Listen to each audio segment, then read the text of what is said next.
Bonsoir à tous et à toutes. Bienvenue. Je vous invite à prendre place. Alors, bon retour à ce conseil et à cette session. Alors, avant de débuter la période de questions du public, j'aimerais simplement souligner une présence parmi nous dans les balcons de la présidence. Alors, nous avons l'occasion d'accueillir Mme Evelyne Veschambre, qui est mairesse à la ville de Lémeret, dans le département d'Indre et Loire, en région Centre-Val de Loire, en France, et qui est de passage à Montréal, accompagnée de son conjoint Jacques. Alors, bienvenue parmi nous à l'Hôtel de Ville de Montréal. Merci d'être là.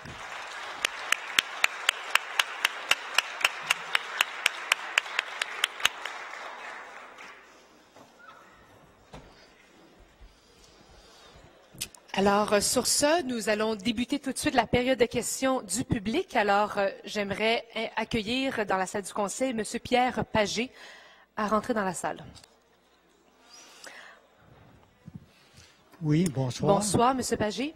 Oui, j'espère que vous allez tous aussi bien que moi, qui profitent bien des patinoires extérieures de la ville, bien entretenues. Profitent un peu moins des trottoirs, mais ça, c'est pas moi qui parle de ça. Je viens tout simplement déposer une lettre qui a été envoyée par des résidents du plateau Mont-Royal le 21 février dernier à M. Caldwell, responsable de l'urbanisme, avec copie conforme, M. Ferrandez, notre maire, et M. Ouellette, responsable infrastructure services électriques. Cette lettre demande que la Ville impose un moratoire sur le programme de mise à niveau de l'éclairage de rue Odelle et le déploiement concomitant d'un système intelligent de gestion de l'éclairage qui fonctionne par radiofréquence. On demande un moratoire le temps que les citoyens soient informés et consultés sur ces enjeux d'intérêt public qui sont, par exemple, saine gestion des fonds publics, santé et sécurité de la population, qualité de vie et ambiance nocturne de nos quartiers. D'autres lettres vont parvenir à M. Caldwell et aux deux autres personnes mentionnées, de citoyens de Verdun et de Rosemont, qui sont préoccupés par le sujet et seront envoyées aussi au maire d'arrondissement. Par la même occasion, puis ce sera ma deuxième question d'un seul coup, je dépose aussi le document que Montréal pour tous a synthétisé sur ce programme-là d'installation et de déploiement des DEL et qui contient un aspect système intelligent de gestion et de l'éclairage par la Ville de Montréal. Votre question pour l'administration, ça serait laquelle? Non, c'est juste pour informer tout le monde du dossier, puis que les prochaines fois, puis nous, on a de toute façon un rendez-vous avec M. Caldwell, qu'on remercie. Alors, c'est pour que tout le monde, parce que ça concerne quand même tous les arrondissements, autant citoyens que représentants élus. Et là, vous allez passer à votre deuxième question. Non, c'est tout ça, tout compris. Ah, c'est tout ça, tout compris. Je dépose la lettre et le document. Vous pouvez le donner à l'équipe du greffe. Voilà. Merci, à moins qu'on ait quelque chose à me dire, que tout est réglé. Oui, mais M. Caldwell va répondre. M. Caldwell. Bien, merci, M. Pagé. Merci pour votre intervention. Vous faites bien de le souligner. Mon bureau a pris contact avec vous pour qu'on ait une rencontre. Vos trois objectifs, dépenses, saine gestion des fonds publics, sécurité pour nos concitoyens et qualité de vie dans les quartiers, c'est des objectifs qui nous guident justement dans nos démarches. Donc, on aura le plaisir d'échanger sur les avantages et effets de notre nouveau système pour lequel on est appuyé par une littérature scientifique qu'on saura vous communiquer et on pourra avoir une période de questions-échanges. Ça sera un plaisir pour nous de vous rencontrer là-dessus. Merci. Merci, M. Caldwell. Merci, M. Pagé. On m'informe que M. Desgagnés, on ne le trouve pas, c'est ça? Est-ce que nous avons pu? Non, toujours pas. Alors, on va inviter la troisième personne à rentrer dans la salle du Conseil, Mme Viault, Mme Nicole Viault. Bonsoir, Mme Viault. Bonsoir tout le monde. Cette intervention est faite au nom d'Action Cardienne, la Corporation de développement de Pointe-Saint-Charles. On a beaucoup entendu parler ces dernières semaines de Bridge Bonaventure du Bassin-Peel à Pointe-Saint-Charles avec l'annonce du groupe Bronfman et de Davinco. Nous n'avons pas entendu parler d'une opportunité réelle qui s'offre à la Ville de Montréal via la Stratégie nationale du logement et notamment l'initiative qui prévoit réserver des terrains publics excédentaires fédéraux pour des fins de logement communautaire et abordable. Cela offre à Montréal une piste pour répondre aux besoins urgents de sa population en matière de logement. Rappelons que 86 980 ménages locataires de Montréal consacrent plus de 50 de leurs revenus pour se loger. Notre CDC s'est prononcé contre le fait qu'un des derniers terrains publics encore disponibles à Montréal serve à des développements résidentiels privés et à rentabiliser des projets de promoteurs immobiliers. Nous affirmons au contraire que tout projet implanté sur des terrains publics devra servir des intérêts collectifs et répondre à des besoins concrets identifiés par les communautés locales. Nous avons fait nos devoirs. Nous avons rencontré notre député fédéral, M. Miller, la Société d'immobilière du Canada, nos élus locaux. Nous travaillons actuellement à élaborer un projet viable avec la population du quartier pour le secteur Bridge-Bonaventure, incluant logement social, emploi et mesures d'employabilité locale, accès aux fleuves, infrastructures collectives, réduction de la circulation. Votre question pour l'administration. Ça s'en vient, ça ne sera pas long. Oui, bien en fait, la première question, vous aviez 1 minute et demie pour la poser. Alors, si vous voulez répliquer après, c'est possible. Il y a une deuxième question, mais peut-être juste passer à la première question tout de suite. D'accord. On vous écoute. Est-ce que la Ville va considérer sérieusement cette option, l'option étant de profiter de l'opportunité de la stratégie nationale du logement dans le cadre de son exercice de planification pour se positionner en sa faveur et être un acteur de premier plan pour assurer sa réalisation? Merci, Mme Viault. Monsieur Sauvé. Bonjour, Mme Viault. Merci d'être venue ce soir. Donc, effectivement, on lit beaucoup les articles dans les médias par rapport à deux promoteurs différents qui veulent un peu mettre leur estampe sur cette partie de Montréal qui n'est pas développée. Et pour les deux projets, le zonage actuel n'est pas conforme avec leurs souhaits. Fait qu'on a quand même ce bout de bâton-là. Ce que la mairesse a annoncé lors de ses entrevues, qu'il allait y avoir une consultation avec l'OCPM pour tout le grand secteur du Haas, c'est-à-dire le parc d'entreprise de Saint-Pointe-Saint-Charles jusqu'à l'est de ce secteur-là. Alors, je pense que ça va être une belle opportunité pour avoir un processus de consultation directement avec les citoyens pour voir quels sont leurs souhaits pour ce secteur de la ville. Merci. Madame Viault, souhaitez-vous poser une deuxième question? Oui. Allez-y. Demander une rencontre avec la mairesse et la mairesse et M. Benoît Doré. Merci pour votre question. Monsieur Sauvé.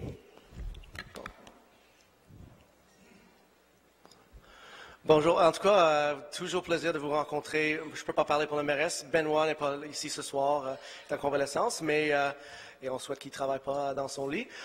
Mais avec grand plaisir, les élus du Sud-Ouest, vous rencontrer n'importe quand. Merci. Merci, Mme Viault, pour vos questions. Bonne soirée. Bonne soirée. J'invite maintenant M. Patrick Carry-Barnard pour une question sur le Grand Parc dans l'Est de Montréal. Bonsoir, M. Carry-Barnard. Bonsoir, merci, Madame la Présidente. Je m'appelle Patrick Barnard. Je suis membre du conseil de la Coalition verte ici à Montréal. Ma question s'adresse à la mairesse, au conseil, aux responsables. Alors, la Coalition verte et le groupe de citoyens qui s'appelle Sauvons le Salon appuient fortement, très fortement, l'initiative de la Ville pour créer un grand parc de nature dans l'Est de Montréal, dans le secteur du bois d'Anjou. Comme vous le savez, le bois d'Anjou est divisé, si on peut le dire, en deux. Il y a le bois d'Anjou et au sud, il y a le golfe. J'aimerais poser la question. Est-ce que la Ville de Montréal a fait des changements de zonage, des réserves foncières ou même l'acquisition des terrains pour rendre concrète cette aspiration très noble d'avoir un grand parc nature urbain dans l'Est de Montréal? Merci pour votre question. Monsieur Ferrandez, à vous la parole. Monsieur Bernard, je ne sais pas si vous vous rappelez du dossier de SolarGuys. C'était une usine de panneaux photovoltaïques qui voulait s'installer sur le terrain du Boisé d'Anjou. Nous avons tenté de négocier avec eux, de libérer une partie du terrain pour qu'on puisse l'ajouter au parc existant. Et dans le cadre de ces négociations-là, on a donc dû abandonner l'idée de zoner. On ne pouvait pas changer de zonage d'une autre partie du terrain. De toute manière, ce terrain-là coûte une fortune. Il coûte, je ne dirais pas de chiffre ici, ça pourrait induire des transactions, mais coûte très, très, très cher. Alors, nous sommes passés par une autre stratégie qui est le droit de préemption. Donc, nous avons mis un droit de préemption sur le terrain que nous n'avons pas pu le zoner parc, mais nous avons mis le droit de préemption comme toute personne qui l'achèterait, qui ferait une offre d'achat, le propriétaire sera obligé de faire la même offre d'achat à la Ville de Montréal avant de procéder. Alors, c'est la stratégie que nous utilisons pour l'instant pour tenter d'agrandir le boisé d'Anjou. Merci, M. Ferrandez. M. Carey-Barnard, avez-vous une deuxième question? Oui, j'ai une deuxième question. Est-ce qu'on a reçu une telle offre? Merci. M. Ferrandez. Non, il y a des rumeurs, mais il n'y a pas d'offre sur la table. OK. J'espère qu'on va recevoir une offre. Parce Merci. que pour accepter, il faut qu'il y ait une offre, n'est-ce pas? Oui, monsieur. OK. Bonne chance. Merci beaucoup. Merci. Bonne soirée à vous. J'invite maintenant M. Luc Forget à rentrer dans la salle pour une question sur le déneigement.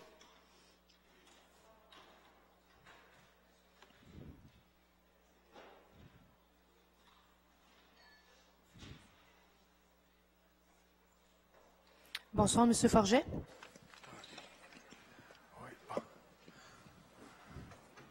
Bonsoir. Ma question est à M. Parenteau concernant le déneigement et surtout l'annonce qui a été faite ce matin d'engager des compagnies ou des gens indépendants pour déneiger les débarcadères, plutôt le passage de la résidence au débarcadère des gens qui ont des problèmes de déficience motrice. Est-ce qu'il serait préférable, est-ce que vous trouvez qu'il ne serait pas préférable d'utiliser déjà les gens qui sont sur les lieux, les entrepreneurs privés et les cols bleus pour déneiger les trottoirs et en même temps qu'on pousse la neige sur le trottoir et aussi déneiger le débarcadère en portant beaucoup d'attention. C'est la chose qui manque. Porter attention à la présence des débarcadères. Merci, M. Forget. M. Parenteau. Merci, M. Forget, pour votre question fort pertinente. En fait, je prends le temps de vous expliquer un peu la différence par rapport à l'annonce de ce matin, à la politique qui est actuellement en place à la Ville de Montréal depuis 2015. En fait, l'accessibilité universelle est déjà inclue dans la politique d'accessibilité universelle. Ce qui fait en sorte que vous avez soulevé le problème, c'est que dans l'exécution, pour vous donner une image, quand on part avec une opération, soit de déblaiement ou de chargement lors d'une tempête, les équipes partent et sont très dédiées au travail. On part avec les priorités 1, 2 et 3 et on descend les rues. Maintenant, quand on rajoute, tout dépendant des arrondissements, on vient signaler des débarcadères, des espaces, il y a une attention qui est faite, mais peut-être pas à la hauteur, parce qu'on le voit depuis 3 ans, depuis la politique est en place, que des fois, on va bien déneiger le trottoir, la portion qu'on marche, la portion aussi entre le trottoir et l'auto, mais il va rester parfois un petit monticule de neige entre 2 poteaux, souvent les 2 poteaux qui indiquent justement un débarcadère pour personnes à mobilité réduite. Alors, quand on parle de parcours sans obstacle, c'est cet espace-là, et j'en conviens que ça serait beaucoup plus simple d'arriver à le maintenir dans les opérations et le rajouter peut-être même au contrat, admettons qu'il y avait une motion dans ce sens-là.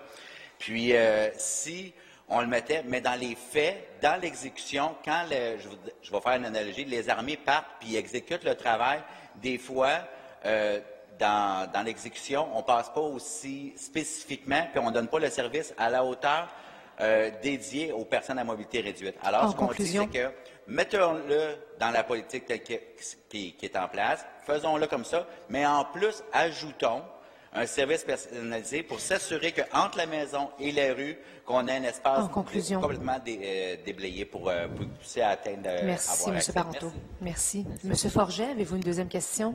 Oui, c'est que présentement, dans la politique qui a été votée, bon, c'est pas très clair quand il faut déneiger les débarcadères.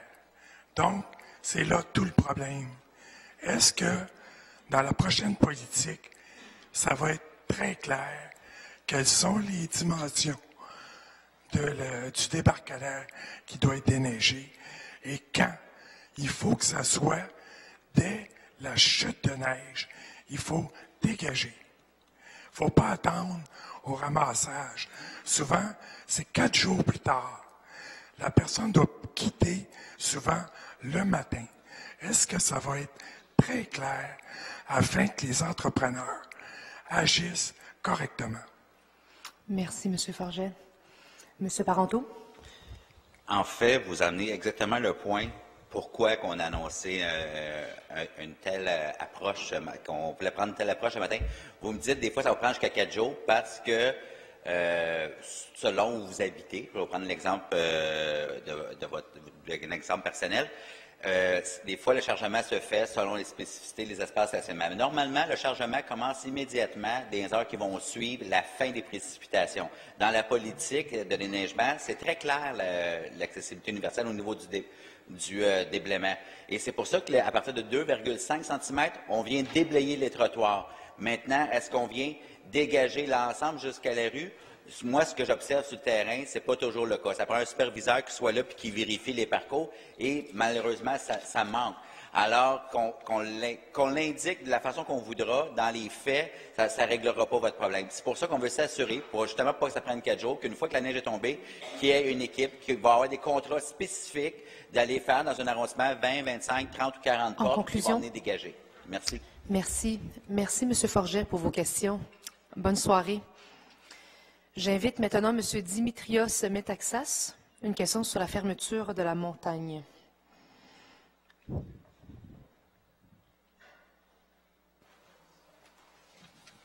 Bonjour, M. Metaxas. Bonjour, bonsoir à tous. Bonsoir. My question, est-ce que je peux m'exprimer en anglais? Of course, yeah. Go ahead in English. My question is addressed to Mayor Luke Ferrandez. I saw him, there he is. Good evening, Mr. Ferrandez. It's concerning the closing of a mountain to car traffic, and this came about almost 2 years ago with a horrible accident, the cyclist that was killed by a driver that pulled an illegal U-turn. Are you aware where that driver came from? Meaning, was he from Quebec? Was he from... That's my first question to you. Thank you for your first question. Mr. Ferrandez? Or... Yes, I'm well aware that he was a tourist, yes. Okay, so in fact, he was a tourist from California, so it's safe to assume that he did not understand the symbol of the U-turn. Am I right? Would you like to ask your second question, and I'll let the administration answer? My question is, after that incident, Mr. Ferrandez took the initiative to put a unilingual sign saying demi-tour autorisé, and do a pilot project to close the mountain to car traffic. So what have we accomplished here? Thank you for your question. Alors, Monsieur Ferrandez? Sorry, sir. It's not me who personally painted the demi-tour autorisé. The city is bound to respond to provincial laws, and the laws are indicating how and we should put the indication. So maybe your question should be better addressed to l'Assemblée nationale. Not really, because I spoke to Monsieur François Bonnardel. Mr. Metaxas, I'll just let Mr. Ferrandez answer your question. No, I think he finished, no? Yeah, let him finish first. My question here is not to change any Bill 101 or anything. My question is, what have we accomplished? How are we going to avoid another accident like that happening from a tourist that doesn't understand what the heck demi-tour autorisé means? Okay. Can we put one that says no U-turn in English? Thank you for your question, or Mr. take away the demi-tour autorisé? I'll let the mayor answer. It's Madame a simple thing, yeah. Thank you. Madame la mairesse? So there's been a consultation, a public one, and there's a lot of people who did participate to that. And so we're waiting for the results. And based on the recommendation for the safety of all users, whatever you're in your car, you're a cyclist, or you're a pedestrian, what we want to make sure is we make the mountain safe. So once we get the recommendation, we will move forward based on those. But until then, I cannot tell you exactly what's going to happen. Thank you. Thank you. Thank you, Mr. Metaxas. Thank you. Thank you. Have a good evening. J'inviterai maintenant Mme Linda Gauthier à rentrer dans la salle du Conseil. Une question sur la mobilité.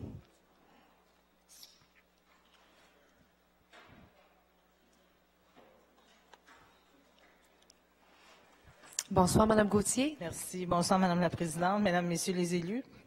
Alors, avant de commencer, je voulais juste mettre quelque chose au point. On a tous fait campagne ensemble à l'automne 2017. Je pense que ce ne serait pas de chercher les poux si on est partisans ou pas. Il faudrait peut-être se rappeler qu'on était tous là pour servir les citoyens, qu'on soit d'un parti ou de l'autre. Alors, ma question s'adressait à Mme la mairesse, mais j'imagine que ça va être M. Parenteau qui va me répondre. M. Parenteau, évidemment, on n'a pas eu le temps de faire le tour tantôt. Moi, je m'explique mal. Si j'ai un cours à l'université à 8h30 le matin, comment on va pouvoir avoir dégagé mon débarcadère pour cette heure-là, surtout si on continue. En ce qui me concerne, c'est dans le plateau Mont-Royal. N'est-ce pas, M. Ferrandez? Plateau Mont-Royal et ces specs de rue, le projet TAPEL qui se trouve à faire le déneigement, en fait, qui viennent relativement un petit peu plus tard, à l'heure où je suis déjà partie. Merci pour votre question. M. Parenteau? D'où la question de, premièrement, faire un inventaire des besoins locaux, ce qu'on a parlé ce matin. Et votre cours à 8h30, normalement, l'ensemble des arrondissements, dans la politique actuelle, c'est 2,5, on y va pour le déblaiement. Et on va s'assurer dans ce même égard qu'à partir qu'on donne le contrat, la personne aura, pendant la nuit, à assurer un service aux portes pour que quand le matin vous sortez, parce que comme monsieur, madame, tout le monde, quand ils sortent travailler, doit avoir un trottoir dégagé ou un espace pour accessible. Ça va être le même cas pour monsieur, madame, tout le monde, que ce soit à mobilité réduite ou que je sorte de chez moi-même. Merci. Mme Gauthier? Oui. Maintenant, tout le monde sait que les bus réguliers de la ville sont accessibles. Et puis tout le monde sait qu'on est au Québec aussi. Mais il y a toujours un bandeau sur le site de la STM qui nous dit que on ne pourra peut-être pas abaisser la rampe pour les personnes à mobilité réduite à cause de chutes de neige. Alors, si quand même, je veux dire, ce projet-là amènerait à déneiger mon entrée, tout ça, je ne pourrais pas plus circuler sur le trottoir puis me rendre à l'arrêt d'autobus et embarquer dans l'autobus si je décide de prendre le bus plutôt que de prendre le transport adapté pour maintes et maintes raisons. Est-ce qu'il y a quelque chose de prévu à cet effet-là? Merci. M. Parenteau? C'est déjà prévu et c'est déjà dans la politique d'accessibilité universelle, dans la politique de déneigement, la portion AU depuis 2015, où que dans les priorités 1, les débarcadères d'autobus doivent être priorisés. Effectivement, il peut y avoir quand même un délai. Dans certains cas, quand la chenillette va passer, les équipes roulent, ils vont passer 1, 2, 3, 4 fois. On va se ramasser avec un andin un peu sur le bord du trottoir. Le temps qu'on passe pour ça, il peut y avoir un délai. Et à ce moment-là, le déploiement de la rampe peut avoir une difficulté à descendre, mais elle ne descendra pas, en fait. Et des fois, c'est la rampe tout court qui ne descend pas, peu importe qu'il y ait de la neige ou pas. Alors, ça, c'est un autre dossier. Alors, je voulais juste vous assurer que dans la politique actuelle, depuis 2015, c'est déjà le cas, l'accessibilité universelle. Merci. Merci, Mme Gauthier. Bonsoir. Bonne soirée. Pour la question numéro 8, j'ai finalement reçu le nom de la personne. Alors, j'invite M. Khalil Abouadelmadj à rentrer dans la salle du Conseil. Une question sur les caméras du SPVM. Bonsoir. Bonsoir. Bonjour, Madame la Présidente. Ma question est pour la mairesse, Madame Valérie Plante. Je ne sais pas où elle est. Okay. Salut. Alors, mon nom est Khalil. Il y a 2 semaines, durant une fête d'enfants, j'ai été menotté, humilié par les policiers de la SPVM. Durant une intervention où il y a eu erreur sur la personne. Tous les médias ont parlé de cet incident et les vidéos ont été partagées de centaines de milliers de fois. Mais honnêtement, je ne suis pas ici pour parler de mon histoire. Madame la mairesse, je suis vraiment là pour parler de la nécessité pour que les policiers de la SPVM puissent porter une caméra portative. Car si les policiers qui ont procédé à cette intervention avaient des caméras, rien de tout cela ne serait arrivé. Ma fille ne serait pas traumatisée d'avoir vu les policiers traiter son père comme un malfaiteur. Madame la mairesse, pourquoi avez-vous refusé d'obliger les policiers de la SPVM de porter des caméras portatives sur eux? Merci pour votre question. Oui. Merci de votre question, monsieur. Nous avons soigneusement étudié les résultats du projet pilote. Ce que nous avons déterminé, c'est que contrairement à ce qu'on pourrait penser, les résultats de ce projet pilote ne laissaient que des séquences fragmentaires de vidéos. là où on aurait le plus besoin des vidéos, de vidéos complètes, on avait des séquences partielles. Alors, c'est parce que la caméra doit être activée par le policier à chaque occasion. Et lors d'une intervention où il y a usage de force, par exemple, c'était moins probable que la caméra soit activée. Et dans la majeure partie des cas où il y avait usage de force, la caméra soit n'a pas été activée du tout ou n'a capté que des séquences partielles de l'interaction. Donc, les résultats n'ont pas été au rendez-vous et c'est la raison pour laquelle de nombreuses villes au Canada et aux États-Unis remettent en question leur projet de caméra corporelle parce que les résultats n'ont pas été au rendez-vous et les coûts ont été très élevés. Alors, si on était convaincu que cette technologie nous permettrait d'avoir une réelle transparence concernant les interactions entre les citoyens et les policiers, on n'hésiterait pas à adopter cette technologie-là. Mais malheureusement, les résultats du projet pilote n'ont pas été au rendez-vous. Merci, M. Norris. Avez-vous une deuxième question? Honnêtement, c'est une réponse pour moi de politicien. Regarde-moi bien. Moi, je ne suis pas un politicien. Je suis un citoyen. Et honnêtement, vous ne semblez vraiment pas comprendre ce que c'est être une minorité visible dehors. Nous, on a besoin de ça. Moi, c'est facile de bouger la tête et dire oui, je comprends. Mais il faut vivre ce qu'on est en train de vivre. Moi, j'ai une dernière question pour Mme Valérie Plante. Allez-vous vraiment reconnaître votre erreur et venir sur votre décision parce qu'on en a vraiment besoin là? Madame la mairesse. Oui, merci beaucoup de venir en conseil aujourd'hui. Je pense que c'est la première fois que vous venez au conseil municipal. Donc, on est toujours content quand les citoyens viennent nous visiter dans la maison des citoyens et citoyennes. Il n'est pas ici question de minimiser ce qui s'est passé. On a suivi, moi-même, j'ai suivi ce qui s'était passé, puis on a posé des questions à savoir comment ça se fait qu'il y a eu erreur sur la personne. Mais je vais être très honnête avec vous. Si on était convaincu que la technologie viendrait répondre et aurait évité, par exemple, ces situations-là comme toutes les autres, ce serait différent. Sauf que présentement, ce n'est pas du tout les conclusions que l'on a basées sur les études et sur d'autres modèles qui ont été faits, des modèles similaires dans d'autres villes. Alors, je ne veux pas venir minimiser, mais quand vous me dites que c'est des questions que c'est une réponse de politicien, moi, je vais plutôt vous dire que c'est une question d'administratrice responsable qui, en fonction de la technologie que l'on a actuellement et des coûts qui sont liés à ça, mais surtout que la technologie n'est pas rendue où elle devrait nécessairement être, on a dit qu'on serait en constante, on ferait du monitoring pour voir comment ça allait évoluer. Mais pour moi, c'est vraiment en fonction de ces éléments-là qu'on a pris cette décision-là et ce n'est pas une erreur. Je suis désolée. Merci. Merci, Madame la mairesse. Merci. Bonne soirée. Merci pour vos questions. J'invite maintenant M. Laurent Morissette à rentrer dans la salle du conseil.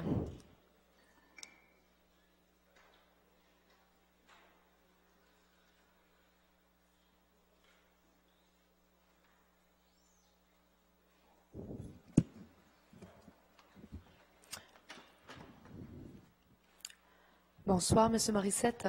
Bonsoir, Madame la Présidente, Mesdames, Messieurs les élus. Toujours un plaisir. Écoutez, aujourd'hui, je ne vais pas vous parler d'accessibilité à proprement parler. En fait, oui et non. Je vais vous parler d'inclusion en employabilité. Parce que la semaine dernière, j'ai constaté, j'ai vu passer sur mon fil Facebook un post de la mairesse qui se disait très contente de favoriser l'inclusion des minorités visibles, etc. Puis c'est fondamental de favoriser ce type d'inclusion-là. Malheureusement, j'ai été un petit peu déçu de voir qu'à Montréal, il n'en est pas la même. C'est pas le même. Il n'y a pas le même enthousiasme lorsqu'il est question de parler d'inclusion en employabilité des personnes à mobilité réduite. Parce que moi, je me considère comme quelqu'un d'assez compétent dans mon domaine. Et tout ça, puis moi, j'ai fait beaucoup d'applications récemment. Beaucoup d'applications.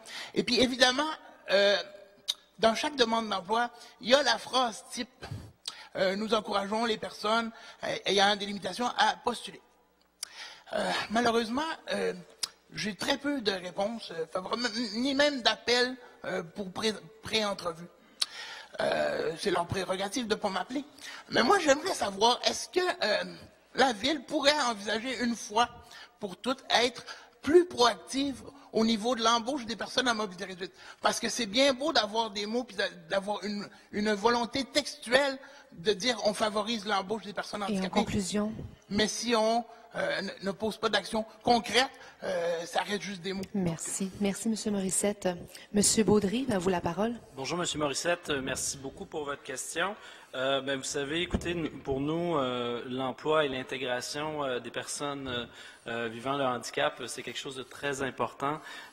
On a passé aux actes. Il y a des actions qui ont été posées. On a rajouté du budget pour l'intégration de personnes ayant un handicap à l'emploi au sein de la Ville de Montréal. On a même une augmentation de 44 des personnes parrainées là, dans ce type de poste. Mais on a aussi mis en place un stage spécifique. Il y a 17 possibilités de stage pour personnes ayant un handicap, ce qui est une nouveauté là, complète, parce que c'est spécifiquement pour les personnes ayant un handicap.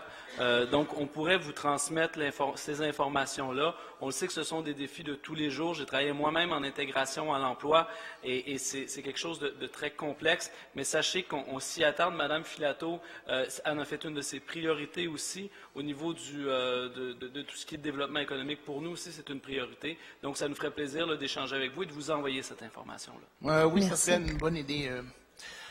Merci, je n'ai pas de questions complémentaires, en fait. Mais merci pour votre question, M. Morissette. Merci à vous. Bonne soirée. Bonne soirée. J'inviterai maintenant M. Jean-Pierre Sarraz à rentrer dans la salle du Conseil. Une question sur la rue Sainte-Catherine et le carré Phillips. Bonsoir, M. Sarraz. Bonsoir, Mme la Présidente. Bonsoir, Mme la mairesse. Bonsoir à tous les élus. Ma question concerne la rue Sainte-Catherine et le square Phillips. Nous avons appris que les trottoirs chauffants avaient été annulés, qu'il n'y en aurait plus question. La question qu'on se pose, c'est, on voit ce qui se passe en ce moment avec les changements climatiques, la manière que la Ville est capable de fournir à nettoyer les trottoirs, ça ne va pas bien. Alors, comment allez-vous faire si maintenant vous n'êtes pas capable de tenir les trottoirs à sec, déneiger, déglacer? Comment allez-vous faire si vous élargissez autant les trottoirs au square Phillips et sur la rue Sainte-Catherine? Merci pour votre question. Alors, M. Ferrandez ou M. Baudry? M. Ferrandez. Non. M. Baudry. On se passe le ballon. Bonjour, merci beaucoup pour votre question. Au niveau de la rue Sainte-Catherine, comme toutes les autres artères commerciales, on est en train de faire une réflexion aussi pour leur donner un statut particulier, ce qui veut dire aussi une attention particulière à cette rue-là. Sur la rue Sainte-Catherine, on a l'avantage d'avoir aussi une SDC, une Société de développement commercial, qui offre aussi des services spécifiques de déneigement. Donc, c'est sûr qu'on met énormément d'investissements sur l'aménagement de toute la rue Sainte-Catherine, mais on va en faire avec ça une rue de destination. Donc, le confort piéton va être pour nous très, très important. Donc, oui, on va donner une attention particulière. C'était signifié au départ au niveau du déneigement. Est-ce que ça va être par rapport aux infrastructures de déneigement qu'on va utiliser, le type de fréquence, etc. Mais oui, il va y avoir une attention particulière pour le déneigement et l'entretien de l'artère Sainte-Catherine parce que c'est vraiment un fleuron au niveau de nos artères commerciales.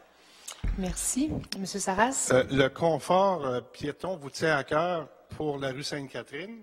J'imagine qu'il vous tient à cœur aussi pour tout le reste de Montréal. En ce moment, vous ne livrez pas la marchandise. Qu'est-ce qui nous dit que vous allez être capable de livrer la marchandise à ce moment-là? Merci. M. Parenteau? En fait, au niveau des opérations de déneigement, la marchandise est livrée. Je pense que l'ensemble des élus ici qui travaillent dans les arrondissements respectifs livrent la marchandise. C'est un combat perpétuel. Tous les hivers, on recommence. Il y a des épisodes cette année de glace de façon subséquente. Les équipes sont à l'œuvre, puis on va s'assurer que le trottoir soit plus large, moins large. On va ajuster les équipements en conséquence, M. Sarraz. Donc, ça sera la même chose pour Sainte-Catherine. Merci. Merci. Merci, M. Sarraz. J'invite maintenant Mme Marie-Claire Maillerès à rentrer dans la salle du Conseil. Une question sur les taxes.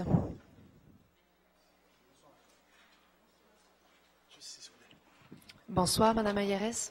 Bonsoir. Bonsoir, Mesdames, Messieurs. Je suis ici au nom de Montréal pour tous. La hausse de la valeur des immeubles résidentiels continue à grimper dans le prochain rôle foncier, avec une plus forte augmentation dans les secteurs recherchés.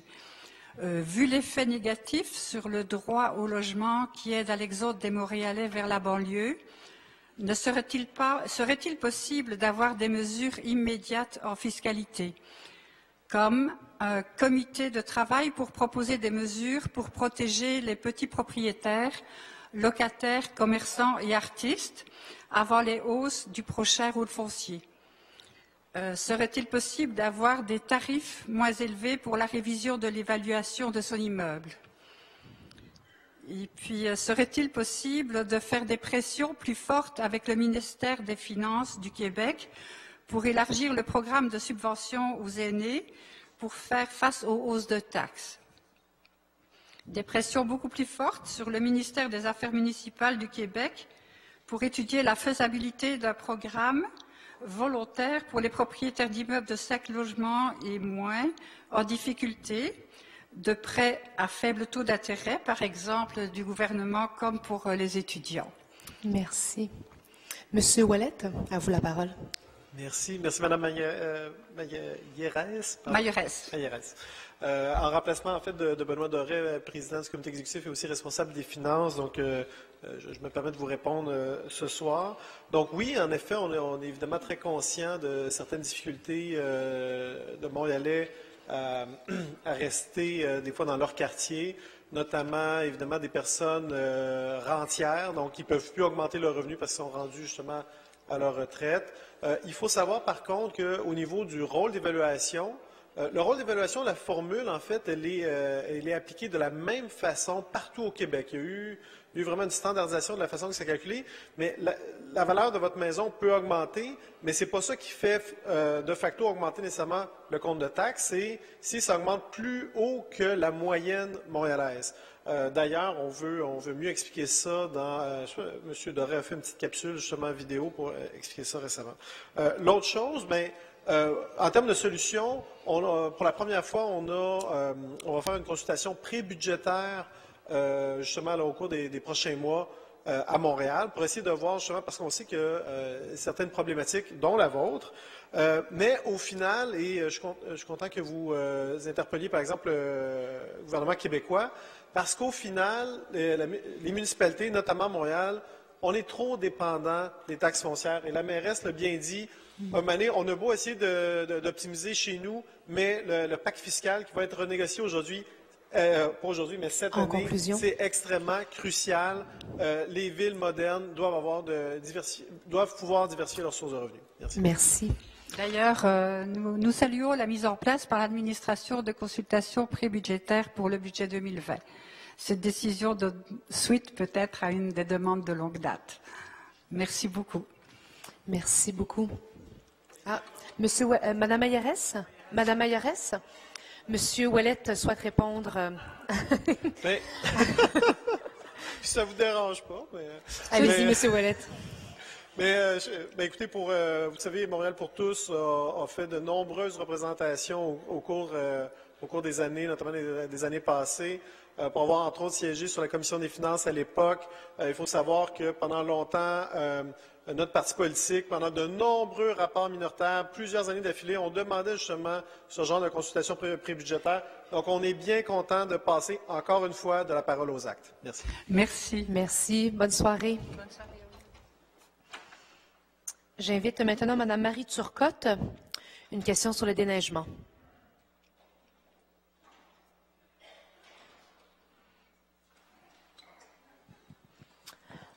Bonsoir, Mme Turcotte. Bonsoir. Ma question s'adresse à M. Parenteau. On a eu l'occasion de se parler un peu plus tôt. En fait, ça porte sur le déneigement. Tout d'abord, d'entrée de jeu, je voudrais saluer l'annonce qui a été faite aujourd'hui concernant une mesure qui permettra, ce sera une équipe dédiée au déneigement pour les personnes à mobilité réduite, de la porte jusqu'au trottoir. Par contre, j'ai un mais, comme j'ai si souvent l'habitude de dire, oui, mais il y a une question, une difficulté que moi j'ai ce soir, c'est une question d'arrimage entre quand l'équipe de déneigement va passer versus quand l'équipe dédiée va passer, qui peut s'écouler du temps. Je pense que collectivement parlant, moi je reçois ça comme une mesure en attendant d'aller plus loin. Parce que je pense que collectivement parlant, qu'est-ce qu'il faut se donner comme objectif, nous tous, ce soir, c'est que dans les contrats de déneigement, les grands contrats de déneigement de chaussées, rues, trottoirs, qu'il y ait une clause spécifique sur le déneigement des débarcadères qui se trouvent à proximité des résidences et tout débarcadère pour personnes handicapées. Et Mme Turcotte, votre question? Oui, je fais une mise en contexte. Je vous remercie de me remettre à l'ordre. Et là, au niveau du... il faut que ça devienne une exigence et qu'on détaille concrètement qu'est-ce que ça veut dire le déneigement, comment il doit être fait. Et prévoir dans ces contrats-là des clauses de pénalité. Dans les contrats, on met différentes clauses de pénalité. Et Mme Turcotte, votre question. Il faudrait en avoir une pour le non-déneigement de débarcadère. Je pense qu'il faut viser ça. Je vais vous redonner la parole ensuite après la réponse de l'administration, mais avez-vous une première question pour l'instant? C'est une demande. Je vais laisser l'administration vous répondre tout de suite et je vais vous revenir ensuite pour une deuxième intervention. Je vais laisser pour l'instant M. Parenteau répondre. Madame Turcotte, merci beaucoup. Alors, pour la question, effectivement, la spécificité d'une clause en accessibilité universelle dans la politique, c'est déjà le cas. Dans les contrats, c'est spécifié qu'on doit suivre la politique de déneigement qui est en place à la Ville de Montréal. Maintenant, l'annonce de ce matin vient réitérer encore plus prononcé justement l'exécution de ce service-là. On sait que depuis 2015, on a siégé ensemble, vous le savez, à la STM, puis au niveau du comité de service à la clientèle, et où que le bas blesse, c'est souvent, c'est ça, c'est dans l'exécution. Et ce qu'on observe, c'est que, puis je peux comprendre dans certains cas, quand on déploie j'appelle ça des armées de déneigement qui partent, malheureusement, des fois, il y a certaines attentions qui ne sont pas mises aux bonnes places, et pour assurer un service aux gens à mobilité réduite. C'est pour ça qu'on vient augmenter l'efficacité en donnant des gens dédiés à un service spécifique pour les gens à mobilité réduite, pour justement s'assurer. Alors, on peut bien le mettre dans le contrat, mais même si je le mettais dans le contrat demain matin, je reste encore perplexe dans la mesure que dans l'exécution, parfois, quand l'exécution se fait dans chacun des arrondissements, qu'il peut avoir des impacts quand même, malgré tout ça, dans vos déplacements. Madame Turcotte? Bien, moi, ce que je dis, c'est que dans la politique, pour l'avoir lu, ça reste quand même général. Ça dit juste l'accessibilité universelle. Ça ne dit pas comment on doit le faire. Et dans la clause que je vous parle ce soir, ça serait d'écrire le comment le faire. Et je termine en faisant une offre que si Execo est prêt, là, on aimerait ça être consulté, si vous voulez décrire comme une clause dans les grands contrats de déneigement, comment ça doit être décrit, la notion de déneigement de débarcadère. On est là, vous pouvez compter sur nous. Et lorsque vous allez faire le modèle de contrat pour les équipes dédiées au déneigement, là, pour les personnes à mobilité réduite, là aussi, vous pouvez compter.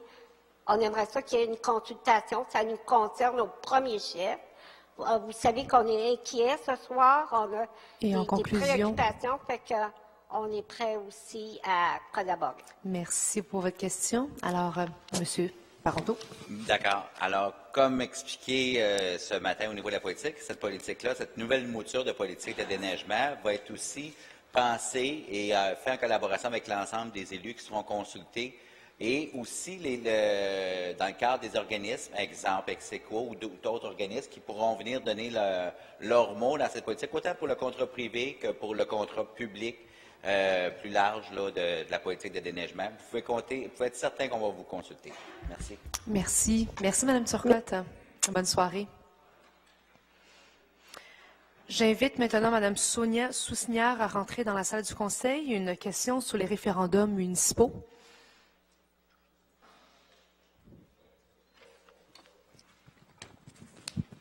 Bonsoir, Mme Sousnière. Bonsoir, Madame la Présidente. Bonsoir à toutes et à tous.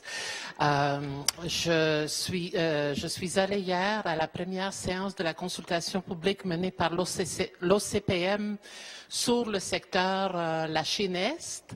Alors, j'aimerais féliciter l'arrondissement de la Chine et la ville pour avoir eu cette initiative de demander à l'OCPM de consulter la population en amont du développement d'un projet particulier d'urbanisme pour recueillir les idées des gens sur le développement du secteur, et il y en aura un autre après aussi.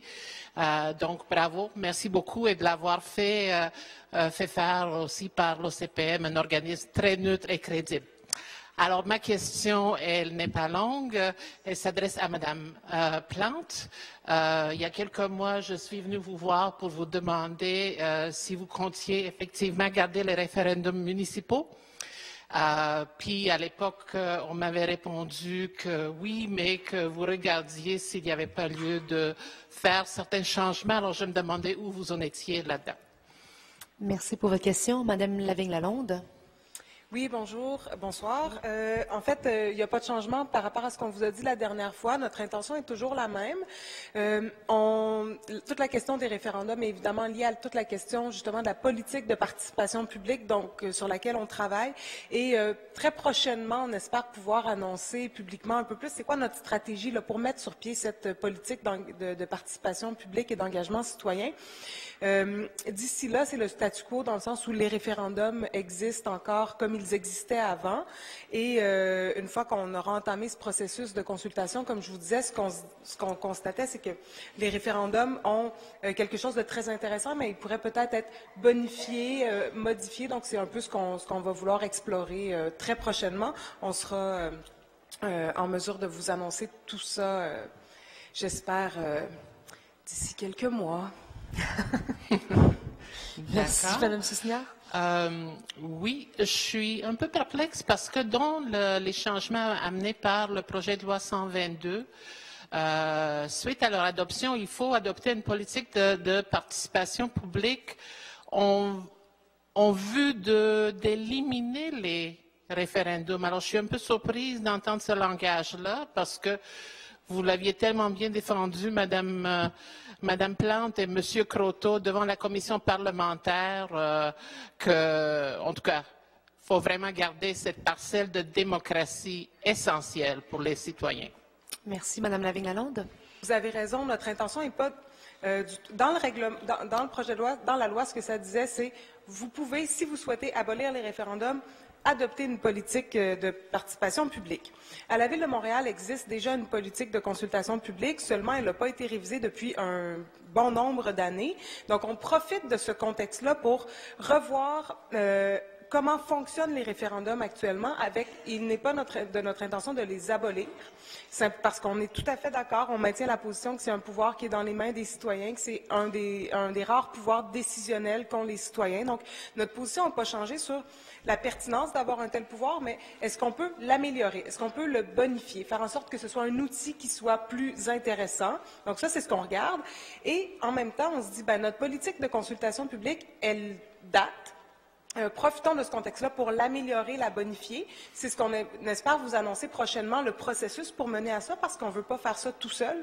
On veut le faire avec des partenaires, avec la société, avec les Montréalais, Montréalaises. Et en conclusion? On joint ces deux éléments-là ensemble pour arriver à une politique d'engagement citoyen qui puisse inclure aussi toute la question des référendums. Est-ce que c'est plus clair? Merci beaucoup, c'est très clair. Merci. Bonne fin de soirée à tous. Bonne soirée à vous aussi. Alors, pour ceux et celles qui se posent la question numéro 13, la personne s'est désistée. Je suis désolée, j'aurais dû le mentionner plus tôt. Alors, on passe à la question, la 15e. J'invite maintenant Mme Emeline Lesling-Carine de l'organisme À nous la Malting. À vous la parole. Bonjour à tous, messieurs, mesdames. Je me présente, je suis Emeline, donc je fais partie du collectif À nous la Malting. Je vais vous lire un texte qu'on a créé tous ensemble. Donc il y a une vingtaine de membres du collectif À nous la Malting qui se sont mobilisés ce soir pour vous rappeler que nous avançons sur le développement de notre projet 100% communautaire pour le site de l'ancienne usine abandonnée au bord du canal Lachine dans l'ouest de Saint-Henri. Notre projet inclut entre 100 et 200 logements sociaux, une ferme urbaine et des commerces de proximité.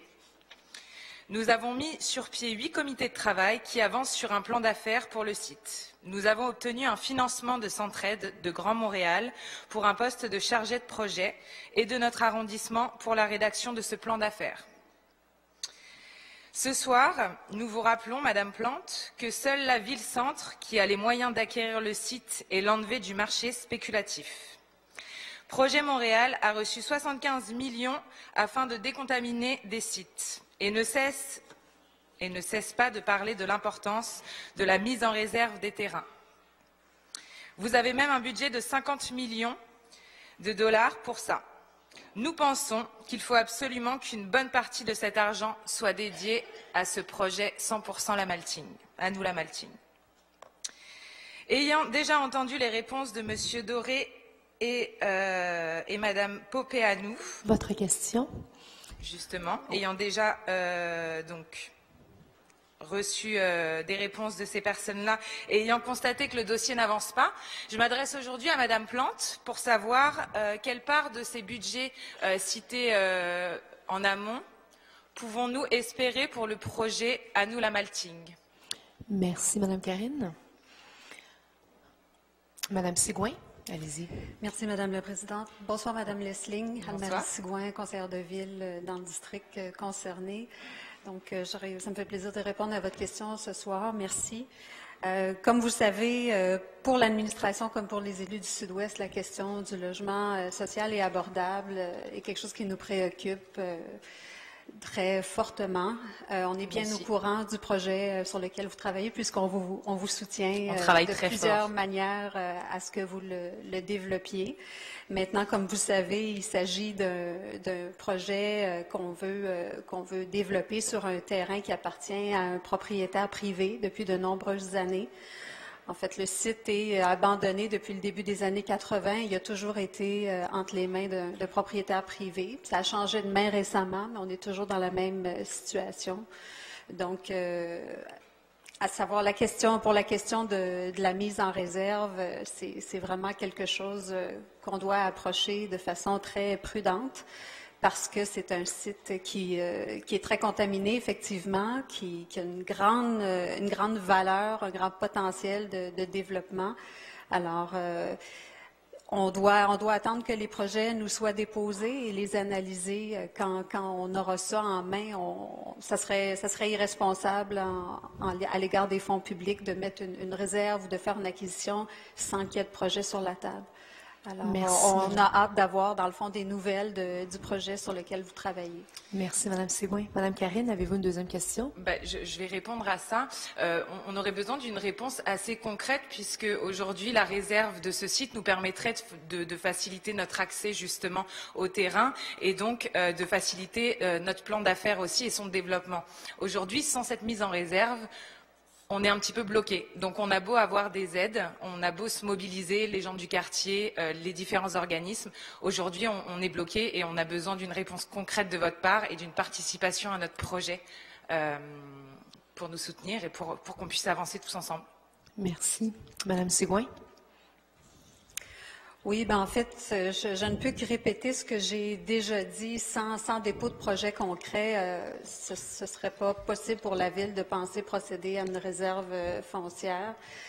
Sur un site comme celui-là, qui est d'une immense envergure, une ancienne cathédrale du monde industriel au bord du canal de la Chine, on parle de plusieurs dizaines de millions de dollars pour décontaminer, développer ce site-là, surtout si c'est pour en faire un projet 100% social et communautaire. Montréal, à elle seule, ne pourra pas assumer ça de toute façon. Et tant qu'on n'a pas un projet concret devant nous, je ne crois pas qu'on avance avec une réserve. Est-ce que je peux répondre aussi? Non, malheureusement, c'est tout le temps que nous avions, mais vous pouvez revenir le mois prochain au prochain conseil municipal. Merci à vous. Bonne soirée. J'invite maintenant M. Yves Daou à rentrer dans la salle. Une question sur la commission de la présidence. Bonsoir, M. Daou. Bonsoir à tous. Je félicite également Mme Vodanovic pour l'excellence du début de la consultation publique de l'OCPM sur la jeunesse. Madame la Présidente, considérant certains irritants sur la période de questions des citoyens, comme la limitation de 3 interventions par sujet, si par exemple les 3 premières personnes viennent exprimer leur désarroi en rapport à la mauvaise qualité du déneigement à Montréal et que les 15 autres suivants voulaient intervenir pour vanter l'administration sur l'excellence du déneigement, eh bien, bang, vous venez de vous priver de commentaires de reconnaissance. Donc, voilà, c'est un exemple parmi tant d'autres qui fait que ça peut biaiser la perception de ce que les citoyens peuvent vivre. Ma question toute simple, c'est à quand une prochaine commission à la présidence et en web diffusion, si possible? Merci, M. Daou. Je vais laisser le leader de la majorité y répondre et je pourrais compléter sur d'autres. Bonsoir, M. Daou. On se connaît bien. Je vous réponds comme vice-président de la commission de la présidence. La présidente m'a demandé de répondre à sa place. C'est un sujet qu'on va aborder cette année, de revoir la période de questions des citoyens. Et de la revoir, on va être ouvert à recevoir toutes les opinions. On va probablement faire même une séance non seulement publique, mais probablement itinérante. Alors moi, je vous invite à rester en contact avec le bureau de la présidente pour éventuellement, les dates et les détails ne sont pas encore connus ni publics, mais le bureau de Mme Wong est en train de travailler là-dessus et la commission va se pencher sur la période de questions et nous recevrons les citoyens pour entendre tous les commentaires, tous les irritants, les suggestions. On veut vraiment faire le tour de la question, alors vous serez absolument les bienvenus. Je vous remercie, M. Limoges. En sous-question, c'est dans les derniers mois, il y avait eu une consultation, sondage des gens de la Commission de la Présidence sur la satisfaction citoyenne par rapport à l'Hôtel de Ville, au Conseil municipal. Ma question, c'est est-ce qu'il y a un rapport qui fait ressortir ce qui a été exprimé lors de cette consultation? Oui, merci, M. Daou, pour votre question. En fait, ces réponses vont servir à cette consultation publique dont M. le leader vous faisait part tout à l'heure. Cette consultation va probablement commencer ce printemps. Nous visons 4 sessions en itinérance à travers les arrondissements. Et alors, je m'assurerai de vous informer de ces dates pour que vous puissiez y participer. L'objectif est vraiment de recueillir le plus de commentaires possible pour améliorer cette période de questions des citoyens et des citoyennes. Et d'ailleurs, pour ce soir, je l'avais proposé à M. le leader, je suis consciente qu'il y a beaucoup de questions sur le déneigement. On s'est entendu qu'à la fin de l'ensemble des questions, s'il reste de la place, il serait possible que je prenne plus de questions, mais seulement s'il reste du temps à la fin. Donc, je vais pouvoir peut-être entendre plus de questions sur le même sujet, mais vous savez, quand on le limite à 3 questions sur la même thématique, c'est pour éviter d'empêcher d'autres sujets d'être abordés lors de la période de questions du public. Et c'est pour cette raison-là, c'est pas pour rien qu'elle existe, c'est pour s'assurer que la diversité des thématiques puisse être abordée pendant cette période-là. Je vous remercie de votre Merci à vous, réponse. M. Daou. Bonne soirée à tous. Bonne soirée. J'invite maintenant M. Laurent Ionita.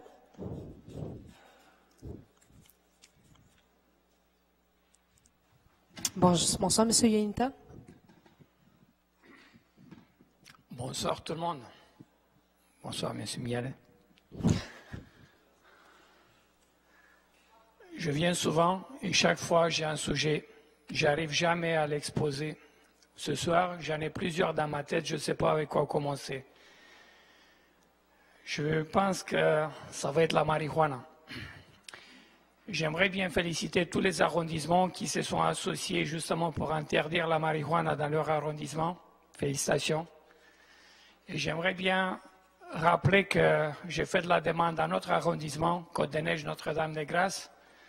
Et bien, quand j'ai posé la question, est-ce que vous êtes d'accord de s'associer à ce groupe contre la marijuana, notre mairesse m'a répondu, j'ai déjà répondu. Pourtant, il n'a pas donné une réponse concernant ma question. Avant, c'était un débat de 20 minutes avec d'autres personnes. Et quand c'était le temps de répondre à ma question, moi, j'avais juste 2 minutes et encore le micro coupé là. Donc, sachant que cette loi, elle est très superficielle, moi, je suis étonné parce que quand c'était la loi du tabac, Le fait de dire à quelqu'un a fumé, tout de suite contravention. Aujourd'hui, tu dis, il y a quelqu'un qui fume la marijuana, tout de suite on a la réponse, mais c'est légal. Et votre question, M. Unita? On commence, madame, s'il vous plaît, écoutez jusqu'à la fin, s'il vous plaît. Chaque fois, mais c'est M. la Unita, même chose. vous le savez, à Je vous chaque en prie, conseil madame, municipal, on répète la même madame, chose. Je vous en prie, on a vous avez déjà eu chacun une une discussion minute et demie pour poser votre madame, question. Madame, je vous en prie. Je vous en Monsieur prie. Unita, je vous demande Avec tout simplement le de poser respect- votre question à tout le l'administration. respect que j'ai pour vous, madame, je vous en prie. Laissez-moi parler. Je vous laisse parler, j'aimerais entendre votre question. Est-ce que la ville de Montréal va abolir la marijuana Merci. à travers la ville? Parce que c'est très compliqué de gérer dans les bâtiments résidentiels qui fume quoi. Et c'est facile. Merci, M. Unita. Eh bien, Je voilà, vais laisser encore. l'administration vous répondre, M. Unita. Madame Filato. Merci, Madame la Présidente. Merci, Monsieur Unita, pour votre question. C'est une question qui est tout à fait pertinente, qui est préoccupante pour la population montréalaise et québécoise. Vous savez, c'est pas la décision de la Ville de Montréal de légaliser ou de ne pas légaliser le cannabis. C'est certain qu'on a une certaine juridiction par rapport à la consommation sur le domaine public qui, depuis le dépôt d'amendements du gouvernement provincial va potentiellement être appelé à être changé. Donc, c'est quelque chose qu'on regarde. La mairesse et le SPVM ont fait des représentations assez fortes par rapport à l'application possible de la limitation sur le domaine public. Mais c'est certain qu'on est toujours à l'écoute des citoyens et des citoyennes. Vos maires et mairesses respectifs dans le Côte-des-Neiges sont toujours à l'écoute. Mais pour nous, c'est important de respecter l'autonomie municipale et également d'être à l'écoute de la direction de la santé publique et du SPVM par rapport à l'application de la loi. Merci, Mme Filato. Monsieur Unita, avez-vous une deuxième question? Vous ne pensez pas que ça aurait été bien plus simple si il n'y a pas eu cette décision inconsciente au niveau du fédéral pour légaliser? Parce que la loi, elle est légale, mais en même temps, interdit dans les lieux où ce n'est pas permis. Et chaque fois quand toi tu dis, mais écoute, moi je ne suis pas d'accord, l'autre il te saute dans le dos et en disant, mais écoute, j'ai le droit, c'est légal. Tu appelles la police et la police il va te dire, mais écoutez, on ne peut rien faire, c'est légal. C'est pas mieux de ne pas légaliser, et surtout si c'est fait à travers le pays au complet.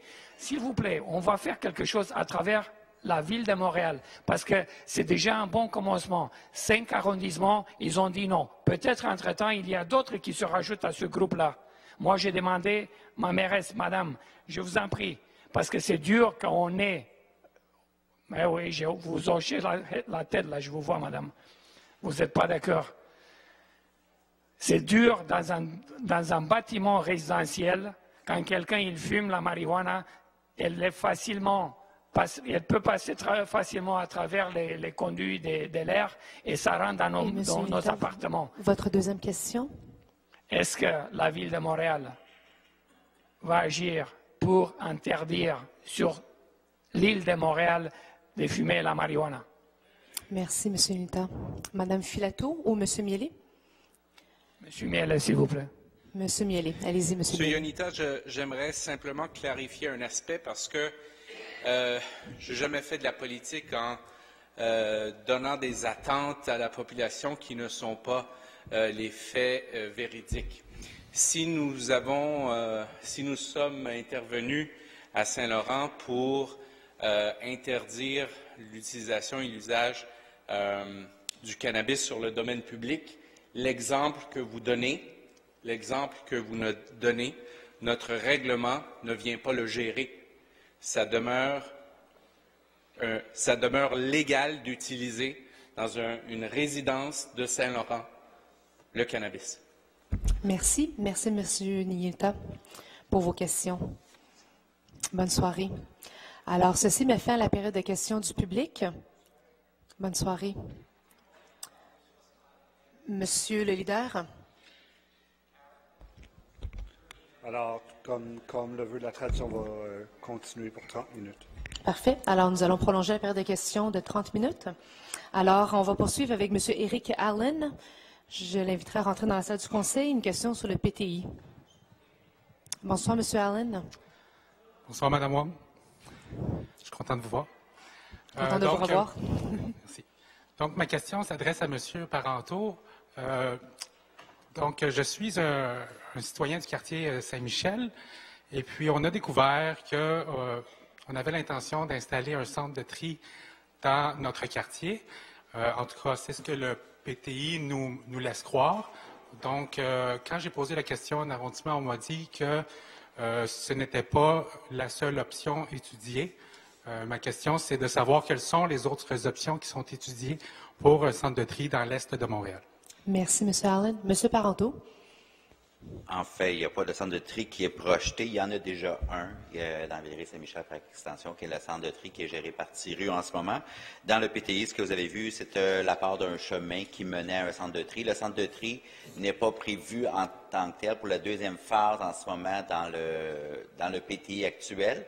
Le centre de tri qui va être bâti à la fin de l'année est à la Chine. Pour ce qui est du centre de tri dans la carrière Francon, pour aller à votre question directement, il n'est pas encore statué exactement s'il sera là ou ailleurs. On est en train de regarder diverses options, comme j'avais réitéré une question citoyenne le mois dernier. Je n'ai pas entendu les autres sites qui sont étudiés. C'était ma question. M. Parenteau. Donc, c'est ma question. C'est quels sont les autres sites qui sont étudiés? En fait, comme il y a différents sites d'étudier, puis on ne peut pas parler de sites ici présentement, dans la mesure qu'on ne peut pas spéculer sur certains sites, évidemment, vous comprendrez qu'il y en a d'autres qui sont à l'extérieur de Villeray-Saint-Michel par extension. Merci. M. Allen, c'était votre deuxième question? Oui, bon. Parfait. Merci. Bonne soirée. À la prochaine. J'invite maintenant Mme Shannon Franzen à rentrer dans la salle du Conseil. Une question de Anou Lamontagne. Bonsoir, Mme Shanson. Bonsoir. Ma question s'adresse à Mme Plante, qui est là-bas. Oui.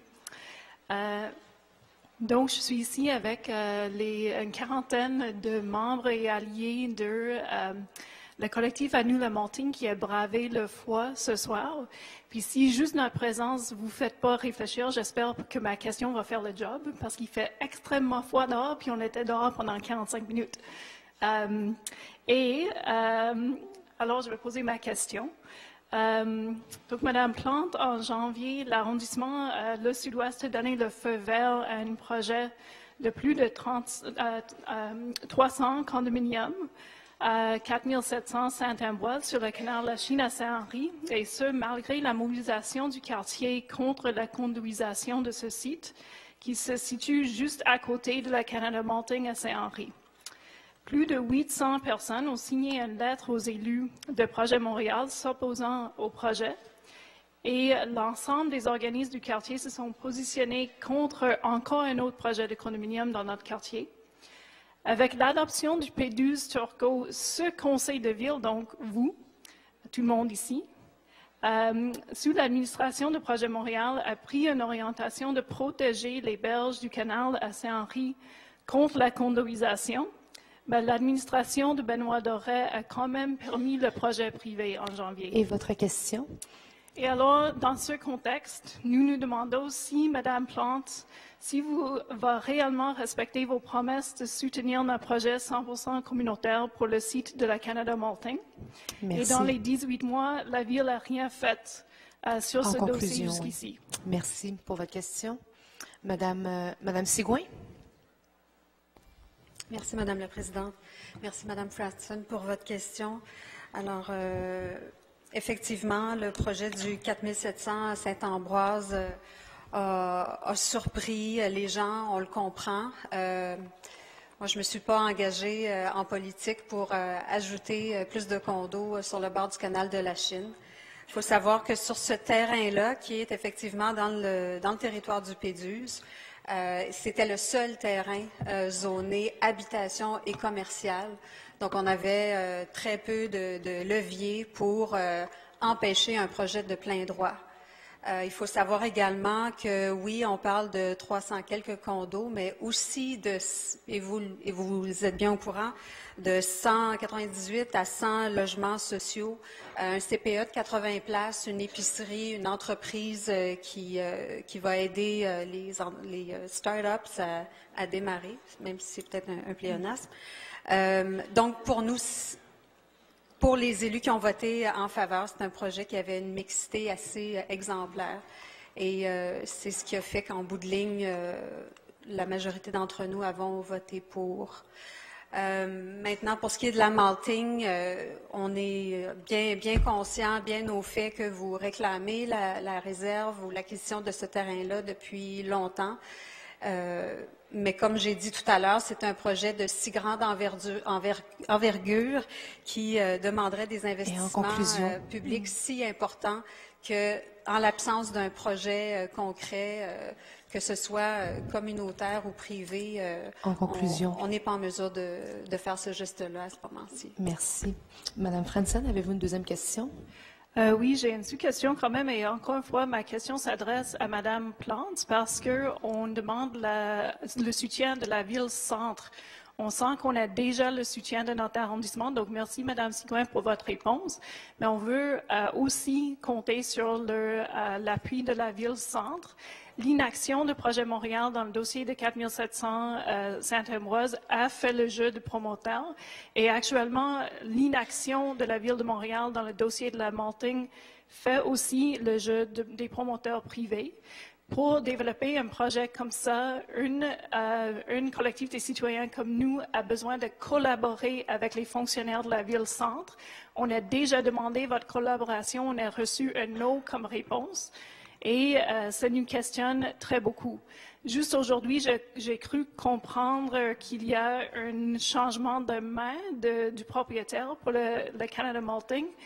Est-ce que la Ville-Centre a quelque chose à annoncer par rapport à ça? Est-ce que qu'est-ce qui se passe dans ce dossier et pourquoi est-ce que vous ne voulez pas soutenir notre projet et notre collectif? Merci pour votre question. Madame la mairesse. Je pense qu'on soutient vraiment beaucoup votre projet dans la mesure où vous avez reçu une somme d'argent pour pouvoir vous organiser, commencer à faire un plan de développement. Je m'excuse, c'est moi qui ai la parole en ce moment, c'est chacun notre tour. Donc, alors de dire qu'on ne vous soutient pas, je trouve que c'est inexact à ce moment-ci. Vous savez, mais il y a quand même une réalité à savoir que ce terrain-là ne nous appartient pas. La Ville de Montréal n'a pas nécessairement la capacité d'acheter un aussi grand terrain. Il y a la question de la décontamination, la question aussi du patrimoine qui est très important. C'est un bâtiment, un patrimoine industriel qui est vraiment important. Là où on a toujours été très, très clair, et pour moi, je vais vous le redire sans problème, c'est que la question du logement abordable et social et la mixité, elle est fondamentale. Mais on n'a pas le choix de travailler quand même avec ce qui existe.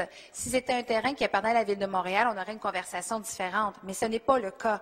Alors, non seulement nous, on s'est engagés, on va continuer, on veut vous soutenir pour que vous fassiez votre plan d'affaires. Et en conclusion? On va développer, on va discuter bien sûr avec les promoteurs. Vous dites que ça a changé de main, on n'est pas au courant. Peut-être que vous avez plus d'informations que nous. Et j'aimerais quand même vous rappeler que d'ici le printemps, l'automne prochain, c'est un règlement sur l'inclusion comme on n'a jamais vu ni à Montréal, ni à nulle part au Québec qu'on est en train de mettre en place pour s'assurer qu'il y a du logement abordable et social. Merci. Alors, je tiens quand même à souligner que pour nous, cette question de la mixité, elle est importante et on essaie de jouer avec ce qui est les forces en présence. Merci, Madame la mairesse. Merci pour vos questions. Merci. Bonne soirée. J'invite maintenant Madame Linda Kelly à rentrer dans la salle du Conseil. Une question sur le plan du SPVM et le profilage racial. Bonsoir, Madame Kelly. Oui, bonsoir. Je suis ici ce soir pour poser une question à l'administration quant au plan que le SPVM a rendu public en décembre dernier en matière de profilage, donc son plan stratégique en matière de profilage racial et social. Il y a eu énormément de critiques à l'égard de ce plan, donc vous l'avez sûrement tous et toutes pu le constater.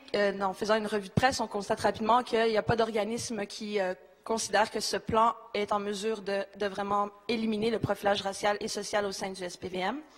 Sur place, le 11 décembre, lors de la présentation du plan, qui d'ailleurs n'a pas été divulgué quelques jours préalablement à la séance pour qu'on puisse en prendre connaissance, mais il y a eu vraiment un mélange d'émotions de mécontentement, de déception et d'indignation généralisée dans la salle. Puis par la suite, dans les jours et les semaines qui ont suivi, il y a des organismes aussi qui ont critiqué le plan. La Commission des droits de la personne et des droits de la jeunesse, la Ligue des droits et libertés, la Ligue des Noirs, le Centre de recherche Action sur les relations raciales. Il y a eu des lignes ouvertes à la radio. Donc, il y a vraiment un écho négatif, entre autres parce que le plan ne reconnaît pas le caractère systémique du profilage racial et social.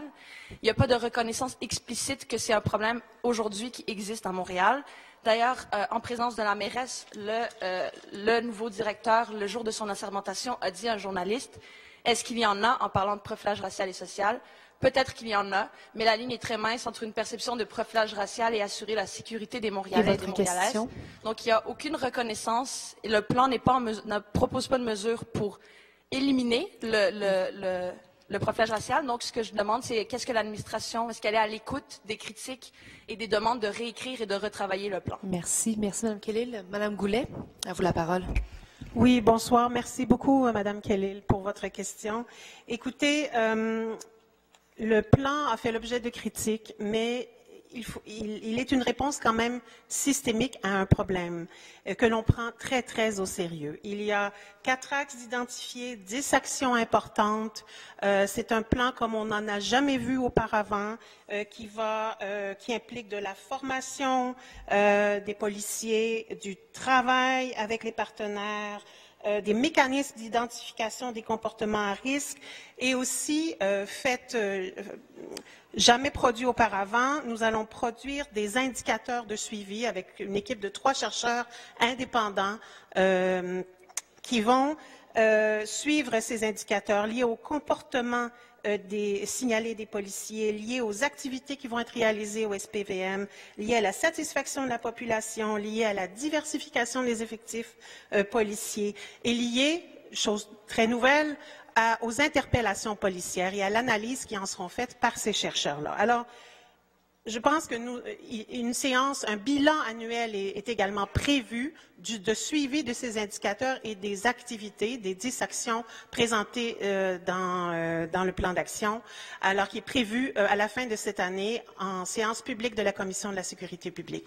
Alors écoutez, nous, comme élus, nous suivons ce dossier de près. Nous suivons l'élaboration des indicateurs qui vont être produits et nous croyons que ce plan très concret qui parle aux policiers va pouvoir porter ses fruits cette année. Merci, Mme Goulet. Mme Kellil, avez-vous... Merci pour votre réponse, mais le plan, donc les groupes qui le critiquent l'ont consulté. Donc là, vous m'avez décrit ce qu'il y a dans le plan, puis les groupes disent qu'il n'y a pas de reconnaissance du caractère systémique. S'il y en avait eu, ça veut dire qu'il y aurait eu, ce qui n'est pas dans le plan, mention de la culture organisationnelle, des pratiques, travailler sur les pratiques internes, les directives, tout ce qui est les orientations du SPVM en matière de sécurité qui amalgament le profilage criminel au profilage racial. On parle de lutte contre la criminalité, puis en même temps, on fait beaucoup d'amalgames avec des communautés racisées. Donc, aussi par rapport aux interpellations, les données sur les interpellations, la recommandation de la Ville et de la Commission des droits de la personne, c'était de rendre publiques les données brutes. Le SPVM ne s'est toujours pas engagé à les rendre publiques, pas les données analysées, mais les données brutes. Puis, j'ai l'impression à l'heure actuelle que les seuls qui sont satisfaits du plan, c'est le SPVM et la Ville. La population, les groupes n'en sont pas satisfaits et veulent être entendus pour rectifier la situation parce que sinon, on va se retrouver avec un autre plan 2018-2021. On va revenir pour un autre plan 2022-2025. Puis le problème sera encore là. Puis je pense qu'il n'y a pas une assez grande écoute de la réalité des personnes qui vivent le profilage racial et social pour vraiment mettre un terme à ce problème puis comprendre leur réalité. Donc là, ma question, c'est sur les données. Est-ce que la Ville va demander au SPVM qu'elle s'engage à rendre publiques les données brutes qu'elle possède dès à présent pour qu'elles soient disponibles au public et aux chercheurs? Merci. Madame Goulet. Écoutez, merci de vos préoccupations. Les chercheurs actuellement travaillent à l'élaboration des indicateurs avec des données sur les interpellations. Nous allons entrer en contact avec eux, nous allons voir et le maximum qui pourra être fait pour rendre publiques ces données sera fait. Mais je ne peux pas m'engager maintenant à dire que toutes les données qui sont analysées actuellement sont pertinentes pour être publiées, rendues données ouvertes. Bon, on va se reparler. Merci.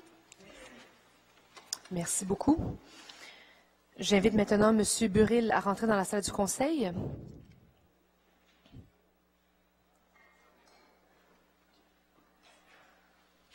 Bonsoir, M. Burrill. Salut. Moi, je m'appelle Fred. Je suis résident de Saint-Henri et également membre du collectif Anneau-la-Malting. Là, je vais adresser ma question à Mme la mairesse parce que je comprends que Mme Sigouin est peut-être fatiguée. Il y avait peut-être juste un petit... Ah, OK, bien, une de vous deux, là.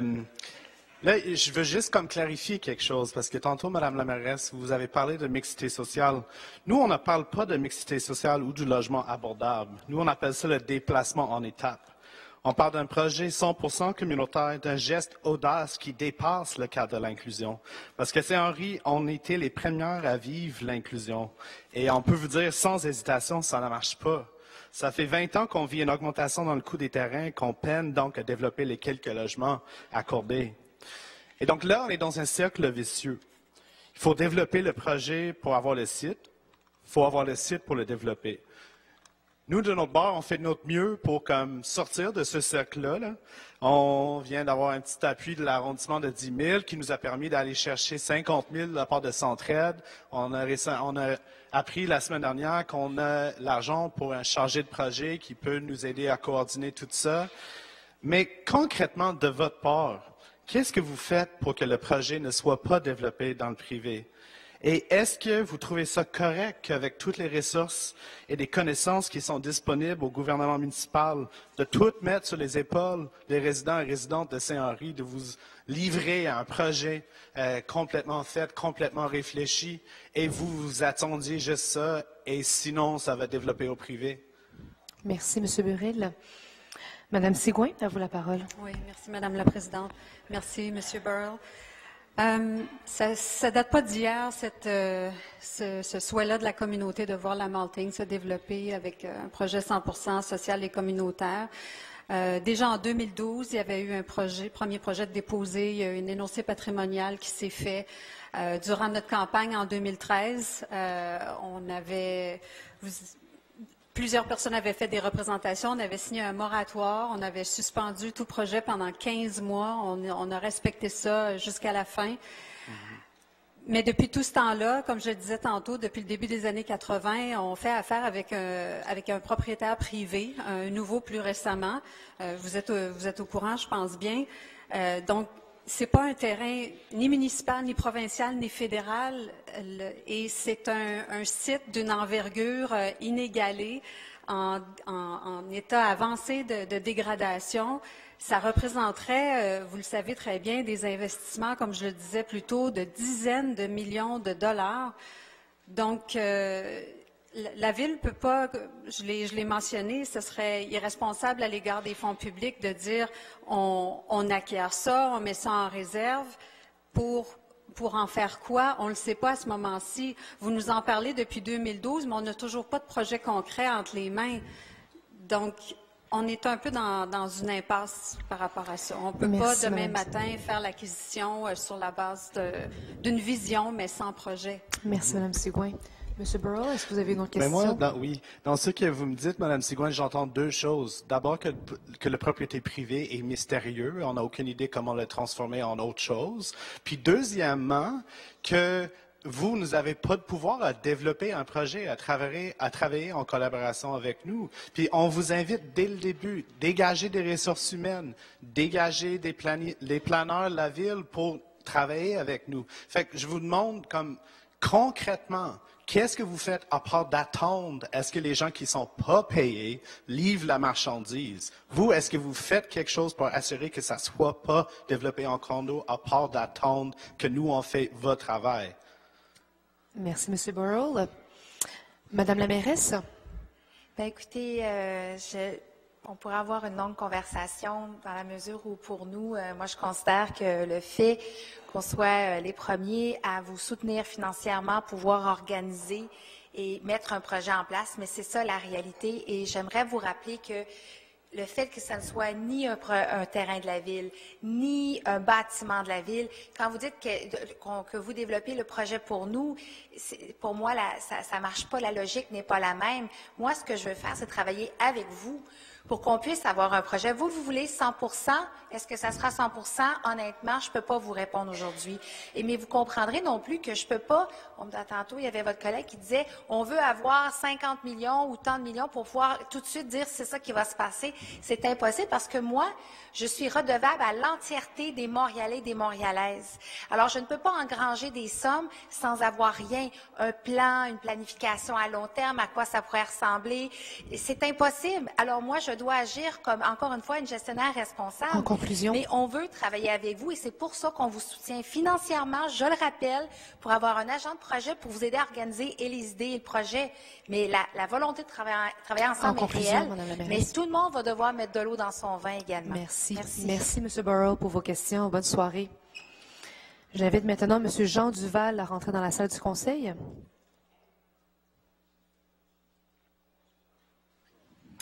Bonsoir, M. Duval. Bonsoir. Rapidement, avant que j'oublie, pour les citoyens, quand on vient ici, on aimerait ça pouvoir prendre un café, boire de quelque chose, parce qu'on est nerveux puis nos lèvres sont sèches. 2 minutes avant de rentrer, ça ne sert à rien. Pourriez-vous, la prochaine fois, mettre ça dans l'allée principale pour qu'on puisse en bénéficier, nous, les citoyens de Montréal? Bon. J'en prends note. Merci. Alors, c'est la première fois que j'arrive à la fin comme ça. C'est le dessert. Je vais parler des caméras corporelles, qui est un sujet qui non seulement m'intéresse, mais beaucoup de Montréalais. La Ville dit non aux caméras corporelles. Je lis ici dans l'article qui est paru ici dans le métro. Et puis, la mairesse, elle dit, je cite, « La mairesse de Montréal, Valérie Plante, s'est opposée hier au port des caméras portatives par les policiers de la métropole en raison des coûts élevés d'une telle mesure entraînerait.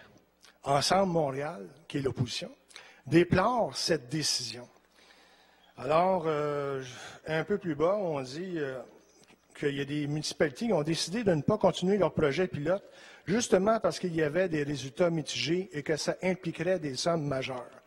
Vous savez, Montréal, c'est un gros village. Hein? C'est la moitié du Québec. Non seulement c'est un gros village, mais par comparaison, c'est comme similaire à Boston aux États-Unis. Hein. Et M. Duval, votre question pour l'administration? Mon préambule n'est pas terminé, j'achève. Mais je vais peut-être vous laisser poser la question, laisser l'administration vous répondre et vous revenir tout de suite après. Je vais pouvoir poser la question, puis elle va pouvoir me répondre clairement, la mairesse.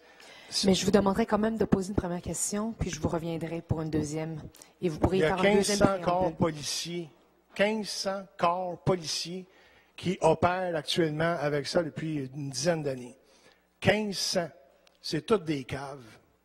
Monsieur Duval, je vous demanderai de faire attention aux mots que vous choisissez. On n'est pas prêt à ça, puis on dit que le SPVM a produit la semaine dernière un rapport négatif. Je vous demanderai de poser la question, sinon je vais devoir malheureusement mettre fin. Là.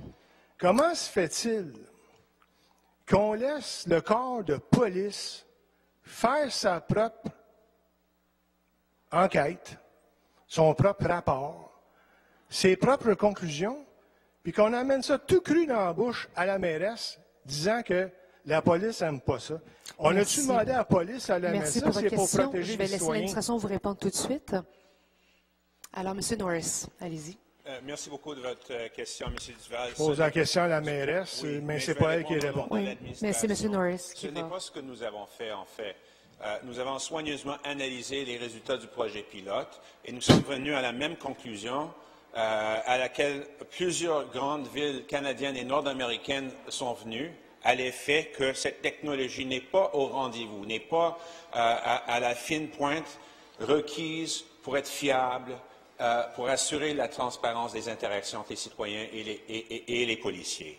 Si on avait été convaincu que la technologie était au rendez-vous, qu'on pouvait avoir une plus grande transparence des interactions entre les policiers et les membres du public, on aurait pris une autre décision. Mais pour le moment, tout comme la police de Hamilton, de Toronto, de la région de Durham, de Vancouver, la police provinciale de l'Ontario, de la GRC, de la police d'Edmonton aussi, nous avons, après avoir mené un projet pilote, nous sommes venus à la conclusion que la technologie n'était pas encore au rendez-vous. Nous allons maintenir une vigie technologique. Si la situation change, on serait prêt à réévaluer. Mais pour le moment, tout comme de nombreuses villes nord-américaines au sud de la frontière, nous avons décidé de ne pas aller de l'avant en raison non seulement des coûts qui sont exorbitants, mais aussi du fait que les tribunaux ne sont pas préparés à recevoir ce type de preuves et que les vidéos qu'on reçoit en vertu de cette technologie sont fragmentaires et ne sont pas suffisantes pour rassurer le public. Merci. Merci, M. Norris. M. Duval, oui, avez-vous... c'est sensiblement les mêmes réponses que le citoyen précédent dans la même question. Juste le scandale de F1, là, où la Ville est poursuivie pour 25 millions, aurait payé pour 2 ou 3 ans le service, parce que c'est pas vrai que c'était si onéreux que ça. Et la poursuite que Mme Plante a et la Ville, c'est 30 000 pour elle, 600 000 de frais que la Ville va avoir à payer, puis 25 millions au BAT. Ça, M. Norris, c'est contraire à ce qu'on a eu comme perception, nous, les citoyens, quand on était présents à la commission. Les commissaires qui étaient avec vous, la grande majorité, pendaient dans le sens contraire de vos dires. Alors, vous êtes dans le parti au pouvoir et l'élu qui est de Montréal-Nord, qui a très bien monté le dossier, je le félicite, il a fait un bon travail, mais de voir que la mairesse s'oppose à ça, qui est la protection des citoyens, je me demande, moi, si elle est blackmailée par la police, si elle mange dans la main de la police. C'est une honte de voir ça. C'est quoi votre question, M. Duval? 25 millions que ça coûte la FE, ça allait payer pour 2 ou 3 ans. Puis c'est pas vrai que c'est en retard, si vous avez une deuxième la technologie. question. La technologie existe aux États-Unis depuis 10 ans passés et ça coûte bien moins cher. Vous allez chercher les réponses que vous voulez et puis vous faites ça, faites servir ça. Monsieur Duval, je vous demanderai si vous avez une question à poser, sinon malheureusement, c'est tout le temps que nous avons.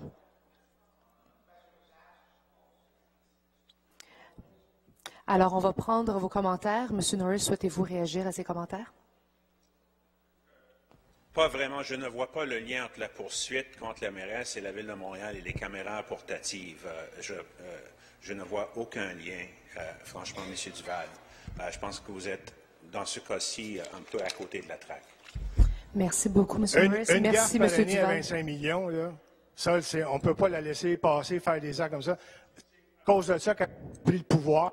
M. Duval, je vous inviterai à sortir de la salle du Conseil. Votre temps est écoulé.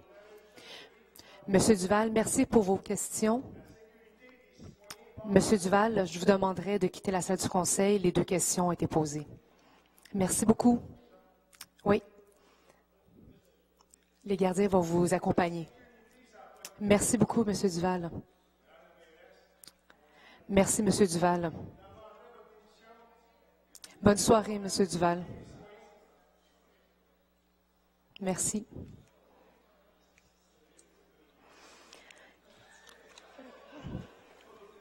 Alors, ceci met fin à la période des questions du public.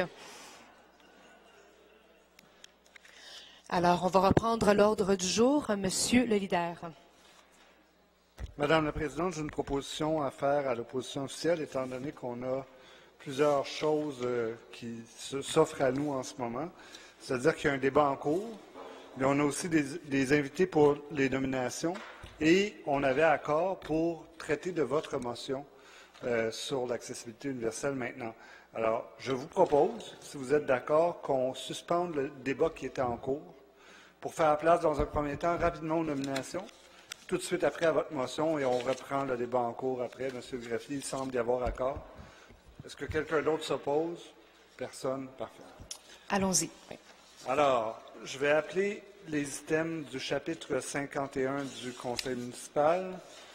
En 51-01, Madame la Présidente, je propose, appuyé par M. Sylvain Ouellette, ce sont des nominations de membres au Conseil d'administration de l'organisme Les Arts et la Ville. Alors, je propose, appuyé par M. Sylvain Ouellette, de nommer Mme Marie-Josée Parent à titre de membre du Conseil d'administration de l'organisme Les Arts et la Ville pour un mandat renouvelable de 2 ans en remplacement de Mme Christine Gosselin.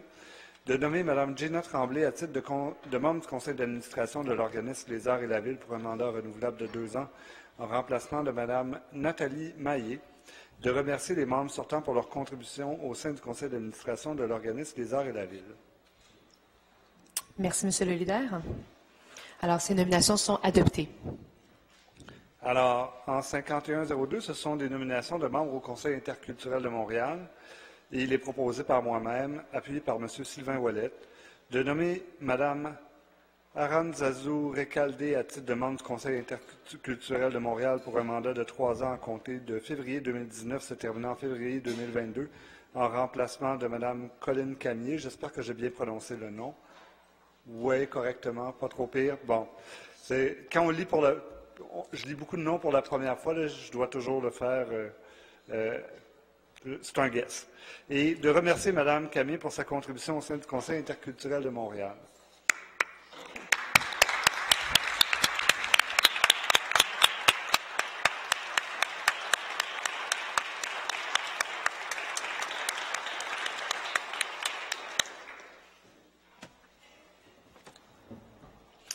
La parole à Mme Lavigne-Lalonde. Merci beaucoup, Madame la Présidente. Rapidement, je voulais simplement souhaiter la bienvenue à Madame Recaldé au sein du Conseil interculturel de Montréal. Vous dire à quel point nous sommes contents de vous compter parmi cette équipe, en fait, qui a un agenda assez chargé cette année. Vous allez le voir très prochainement. Merci beaucoup de vous intéresser à la Ville de Montréal par cette implication-là et de vouloir servir les Montréalais, Montréalaises. Vous avez une expérience absolument incroyable qui va savoir vraiment enrichir les discussions du Conseil qui sont déjà très riches. Mais je voulais donc simplement vous remercier. Ça va être un appui important au Conseil et on a très hâte de lire vos prochains avis et de vous rencontrer plus longuement prochainement. Merci beaucoup de choisir de vous impliquer dans ce Conseil. Merci.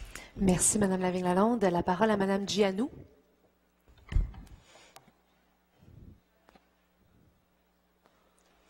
Bonjour, Madame la Présidente. Bonjour. J'aimerais aussi, à mon tour, féliciter Mme Recaldé pour sa nomination au sein du Conseil interculturel de Montréal.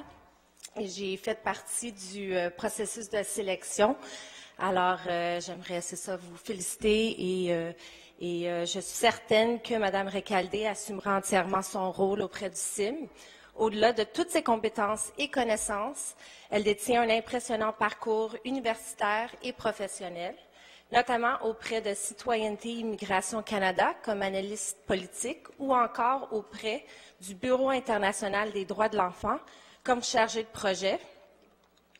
Son expérience, j'en suis sûre, ne pourra qu'être bénéfique au CIM et à la portée du travail que l'ensemble de ses membres fournit pour faire de Montréal une ville plus inclusive.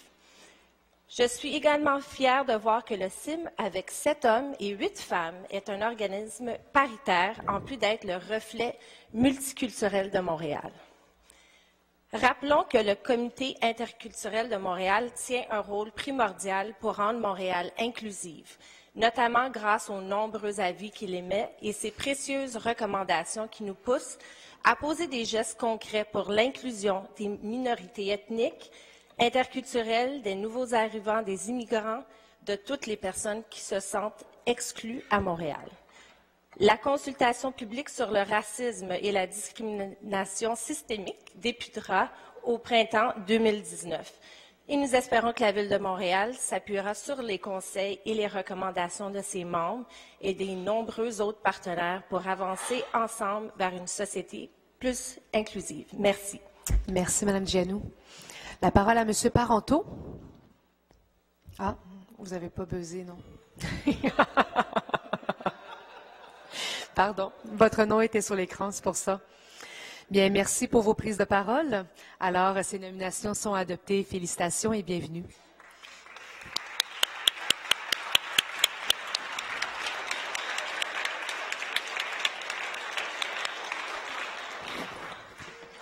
Monsieur le leader. Alors, une dernière, Madame la Présidente, en 5103, il est proposé par moi-même, appuyé par M. Sylvain Ouellet ou Mme Papianou, puisqu'elle est revenue, d'approuver le renouvellement du mandat de Mme Xiama à titre de membre du Conseil jeunesse de Montréal pour un second mandat de 3 ans, se terminant en avril 2022, de nommer M. Rizwan Ahmad Khan, à titre de membre du Conseil jeunesse de Montréal pour un mandat de 3 ans se terminant en mars 2022 en remplacement de Mme Rim El Wadzani et de remercier Mme El Wadzani pour sa contribution au Conseil jeunesse de Montréal.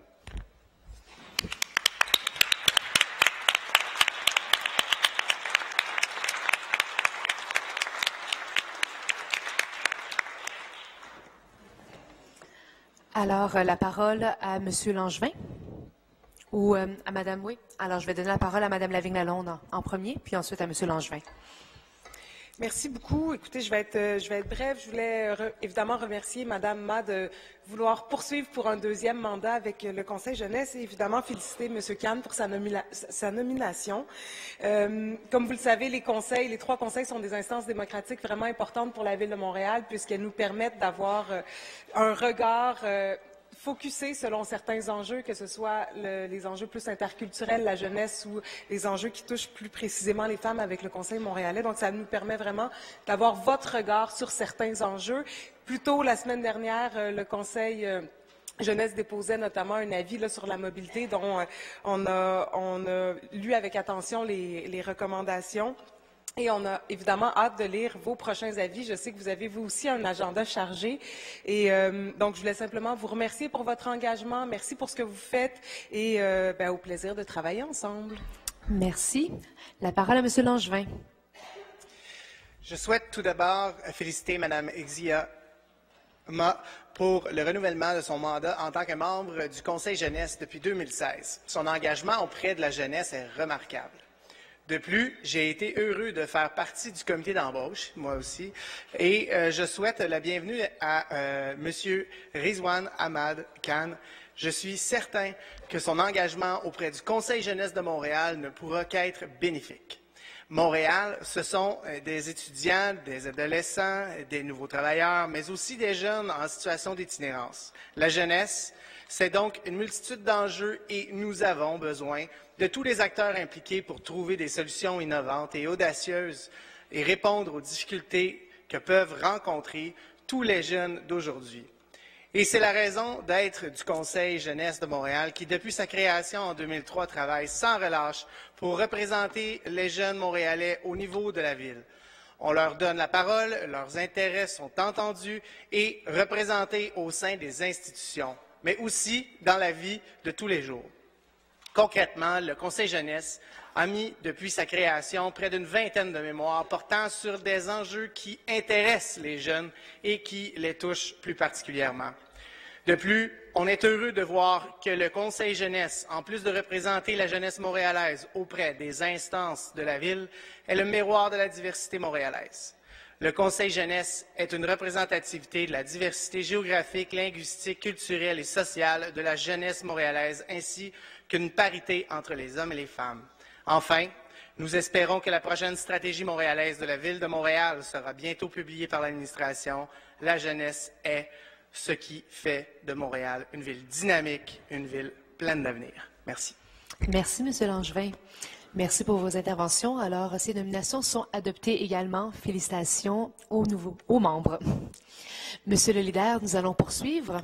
Alors, je vais laisser ma vis-à-vis de l'opposition officielle présenter la motion 6502 telle que convenue par accord entre nous. Merci beaucoup. La parole à Madame la leader de l'opposition. Merci, Madame la Présidente. Merci également à mon collègue Limoges pour cette entorse à l'ordre du jour. Alors, motion 6502, motion pour garantir des déplacements sécuritaires et faciles pour tous pendant l'hiver, assurant l'accessibilité universelle. Alors, c'est une motion que nous avons travaillée avec l'organisme communautaire Ex-Aequo, organisme montréalais fondé en 1980 pour la promotion et la défense des droits des personnes ayant une déficience motrice. Donc, nous avons vu ce soir à la période de questions quelques-unes de personnes qui sont impliquées avec l'organisme Ex-Aequo. Essentiellement, que vise notre motion, Madame la Présidente? Alors, le titre de la motion le dit, garantir des déplacements hivernaux sécuritaires et faciles pour tous. La mobilité, ce n'est pas un privilège. La mobilité, c'est un droit de base. La Ville de Montréal s'est dotée en 2011 d'une politique municipale d'accessibilité universelle, puis elle s'est dotée d'un plan d'action 2015-2018 en accessibilité universelle, dans lequel s'engageait, entre autres, à intégrer l'accessibilité universelle à toutes les étapes de décision et de mise en œuvre des différentes activités municipales. De plus, la Ville a aussi intégré des considérations d'accessibilité universelle dans sa politique de déneigement, et vous me permettrez de lire le libellé. Pendant ou immédiatement après les opérations de déblaiement, la neige accumulée dans les zones de stationnement et les débarcadères pour personnes à mobilité réduite, identifiée par de la signalisation permanente, est dégagée de façon telle à permettre un accès facile et sécuritaire. Malheureusement, Monsieur le Président, dans les faits, dans l'exécution, comme le dit également mon collègue Jean-François Parenteau, malgré la politique municipale d'accessibilité universelle, malgré le plan d'action 2015-2018 et malgré le libellé de l'article que je viens de vous lire dans la politique de déneigement, les constats ne sont pas suffisamment positifs sur le terrain. On a eu entre autres le citoyen Luc Forget qui a fait des commentaires à cet effet. Vous avez sûrement entendu parler de l'Escouade Neige, un projet initié par l'organisme Exequo, dans lequel un sondage a été mené auprès de ses membres entre décembre 2017 et février 2018, soit sur une période de 10 semaines durant l'hiver dernier. L'objectif de l'étude était d'évaluer si les mesures, les actions développées et mises en place par la Ville font en sorte que les différentes tâches de déneigement se font dans une perspective d'accessibilité universelle. Malheureusement, de manière générale, divers manquements à la politique de déneigement y ont été exposés. Je vous fais part d'ailleurs de quelques-uns de ces constats. Je vous invite à lire de manière plus approfondie le rapport. Alors, premier constat, dans l'ensemble des arrondissements ayant fait l'objet d'observations, les débarcadères pour personnes handicapées ne sont généralement pas déneigés au même moment que le trottoir, en contravention avec notre politique sur les déneigements et en contravention également avec l'action 6 du plan d'action 2015-2018 en accessibilité universelle. Deuxième constat, les débarcadères restent inutilisables pendant une période qui peut varier de 1 à 6 jours selon la rapidité avec laquelle les opérations de ramassage sont entamées. Troisième constat, 53,75% des répondants sont très insatisfaits du déneigement des débarcadères qu'ils utilisent. Si on ajoute ceux qui sont plutôt insatisfaits, ça nous donne un taux combiné d'insatisfaction de 70%, Monsieur le Président. Quatrième constat, la majorité des répondants sont critiques envers le déneigement des intersections et des bateaux pavés, également appelés les abaissements de trottoirs, les intersections de rue, que ce soit celles en forme de croix ou celles en forme de T en période hivernale, présentent de nombreux obstacles susceptibles de mettre en danger les personnes ayant une déficience, qu'elle soit motrice ou visuelle, également les personnes aînées. Alors, on pense par exemple à des bancs de neige, des chaussées glissantes, des coins partiellement dégagés. Déjà, ce n'est pas évident pour nous, alors imaginez les personnes à mobilité réduite. La présence fréquente de neige également est un autre constat. Neige qui est non damée, fondante, ramollie, inégale sur les trottoirs, complique sérieusement les déplacements des personnes utilisant une aide à la mobilité. Conséquence générale de quelques-uns des manquements dont je viens vous faire mention, la chaîne d'accessibilité est brisée, alors que l'accessibilité universelle est fondée sur une approche d'inclusion. Le principe étant de permettre, Monsieur le Président, à toute personne de profiter de tout ce que la Ville a à offrir, quelles que soient ses capacités, et ce, à toutes les étapes de sa vie.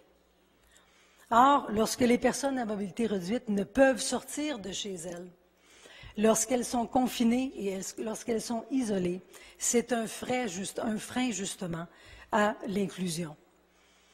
On comprend que la Ville de Montréal a tenu une consultation publique lors des mois d'octobre et des mois de novembre 2018 portant sur le prochain plan d'action en accessibilité universelle 2019-2020. Et ce plan serait possiblement dévoilé au mois de mars prochain. C'est une occasion pour l'administration et pour la mairesse de prouver qu'elles veulent vraiment l'inclusion pour tous. On invite donc l'administration à s'inspirer non seulement de la motion qui est devant nous ce soir, mais également de tous les commentaires des citoyens qui sont venus durant la période de questions des citoyens, et de renforcer les obligations de la Ville à l'égard des personnes à mobilité réduite. Plus précisément, nous demandons 3 choses dans la motion, Monsieur le Président, et vous me permettrez de les énumérer. La première chose que nous demandons est le fait qu'il y ait une intégration systématique d'une section sur l'accessibilité universelle dans les sommaires décisionnels attribuant des contrats de déneigement. La deuxième chose que nous demandons, que les normes d'accessibilité universelle soient clairement inscrites dans tous les nouveaux devis des contrats de déneigement et que les différents acteurs soient tenus de les respecter. C'est entre autres ce que nous a parlé tout à l'heure Mme Marie Turcotte. Et troisièmement, nous demandons à ce que dans ces normes, qu'il y ait une obligation de déneiger les débarcadères à mobilité réduite sur toute leur longueur, en même temps que les trottoirs adjacents, et jusqu'en bordure de rue, sans pousser la neige devant le débarcadère, de même qu'également le déblaiement complet des abaissements de trottoirs. Alors, c'est ce que nous demandons dans notre motion aujourd'hui, ce soir, et nous espérons que l'administration aura ouverture à y donner suite. Merci. Merci beaucoup, Mme Morin-Roy. Monsieur Parenteau. Merci, Monsieur le Président. Par rapport à la motion, sur le fond, on est entièrement d'accord. Je pense qu'on est... Puis il y a eu plusieurs questions des citoyens tantôt qui en ont fait part de différentes problématiques. Et c'est pourquoi qu'on veut s'attarder à la question de façon plus spécifique. Ce matin, l'annonce était vraiment de donner un service dédié, en le fond, à l'accessibilité universelle de la porte au trottoir pour s'assurer de l'ensemble des déplacements.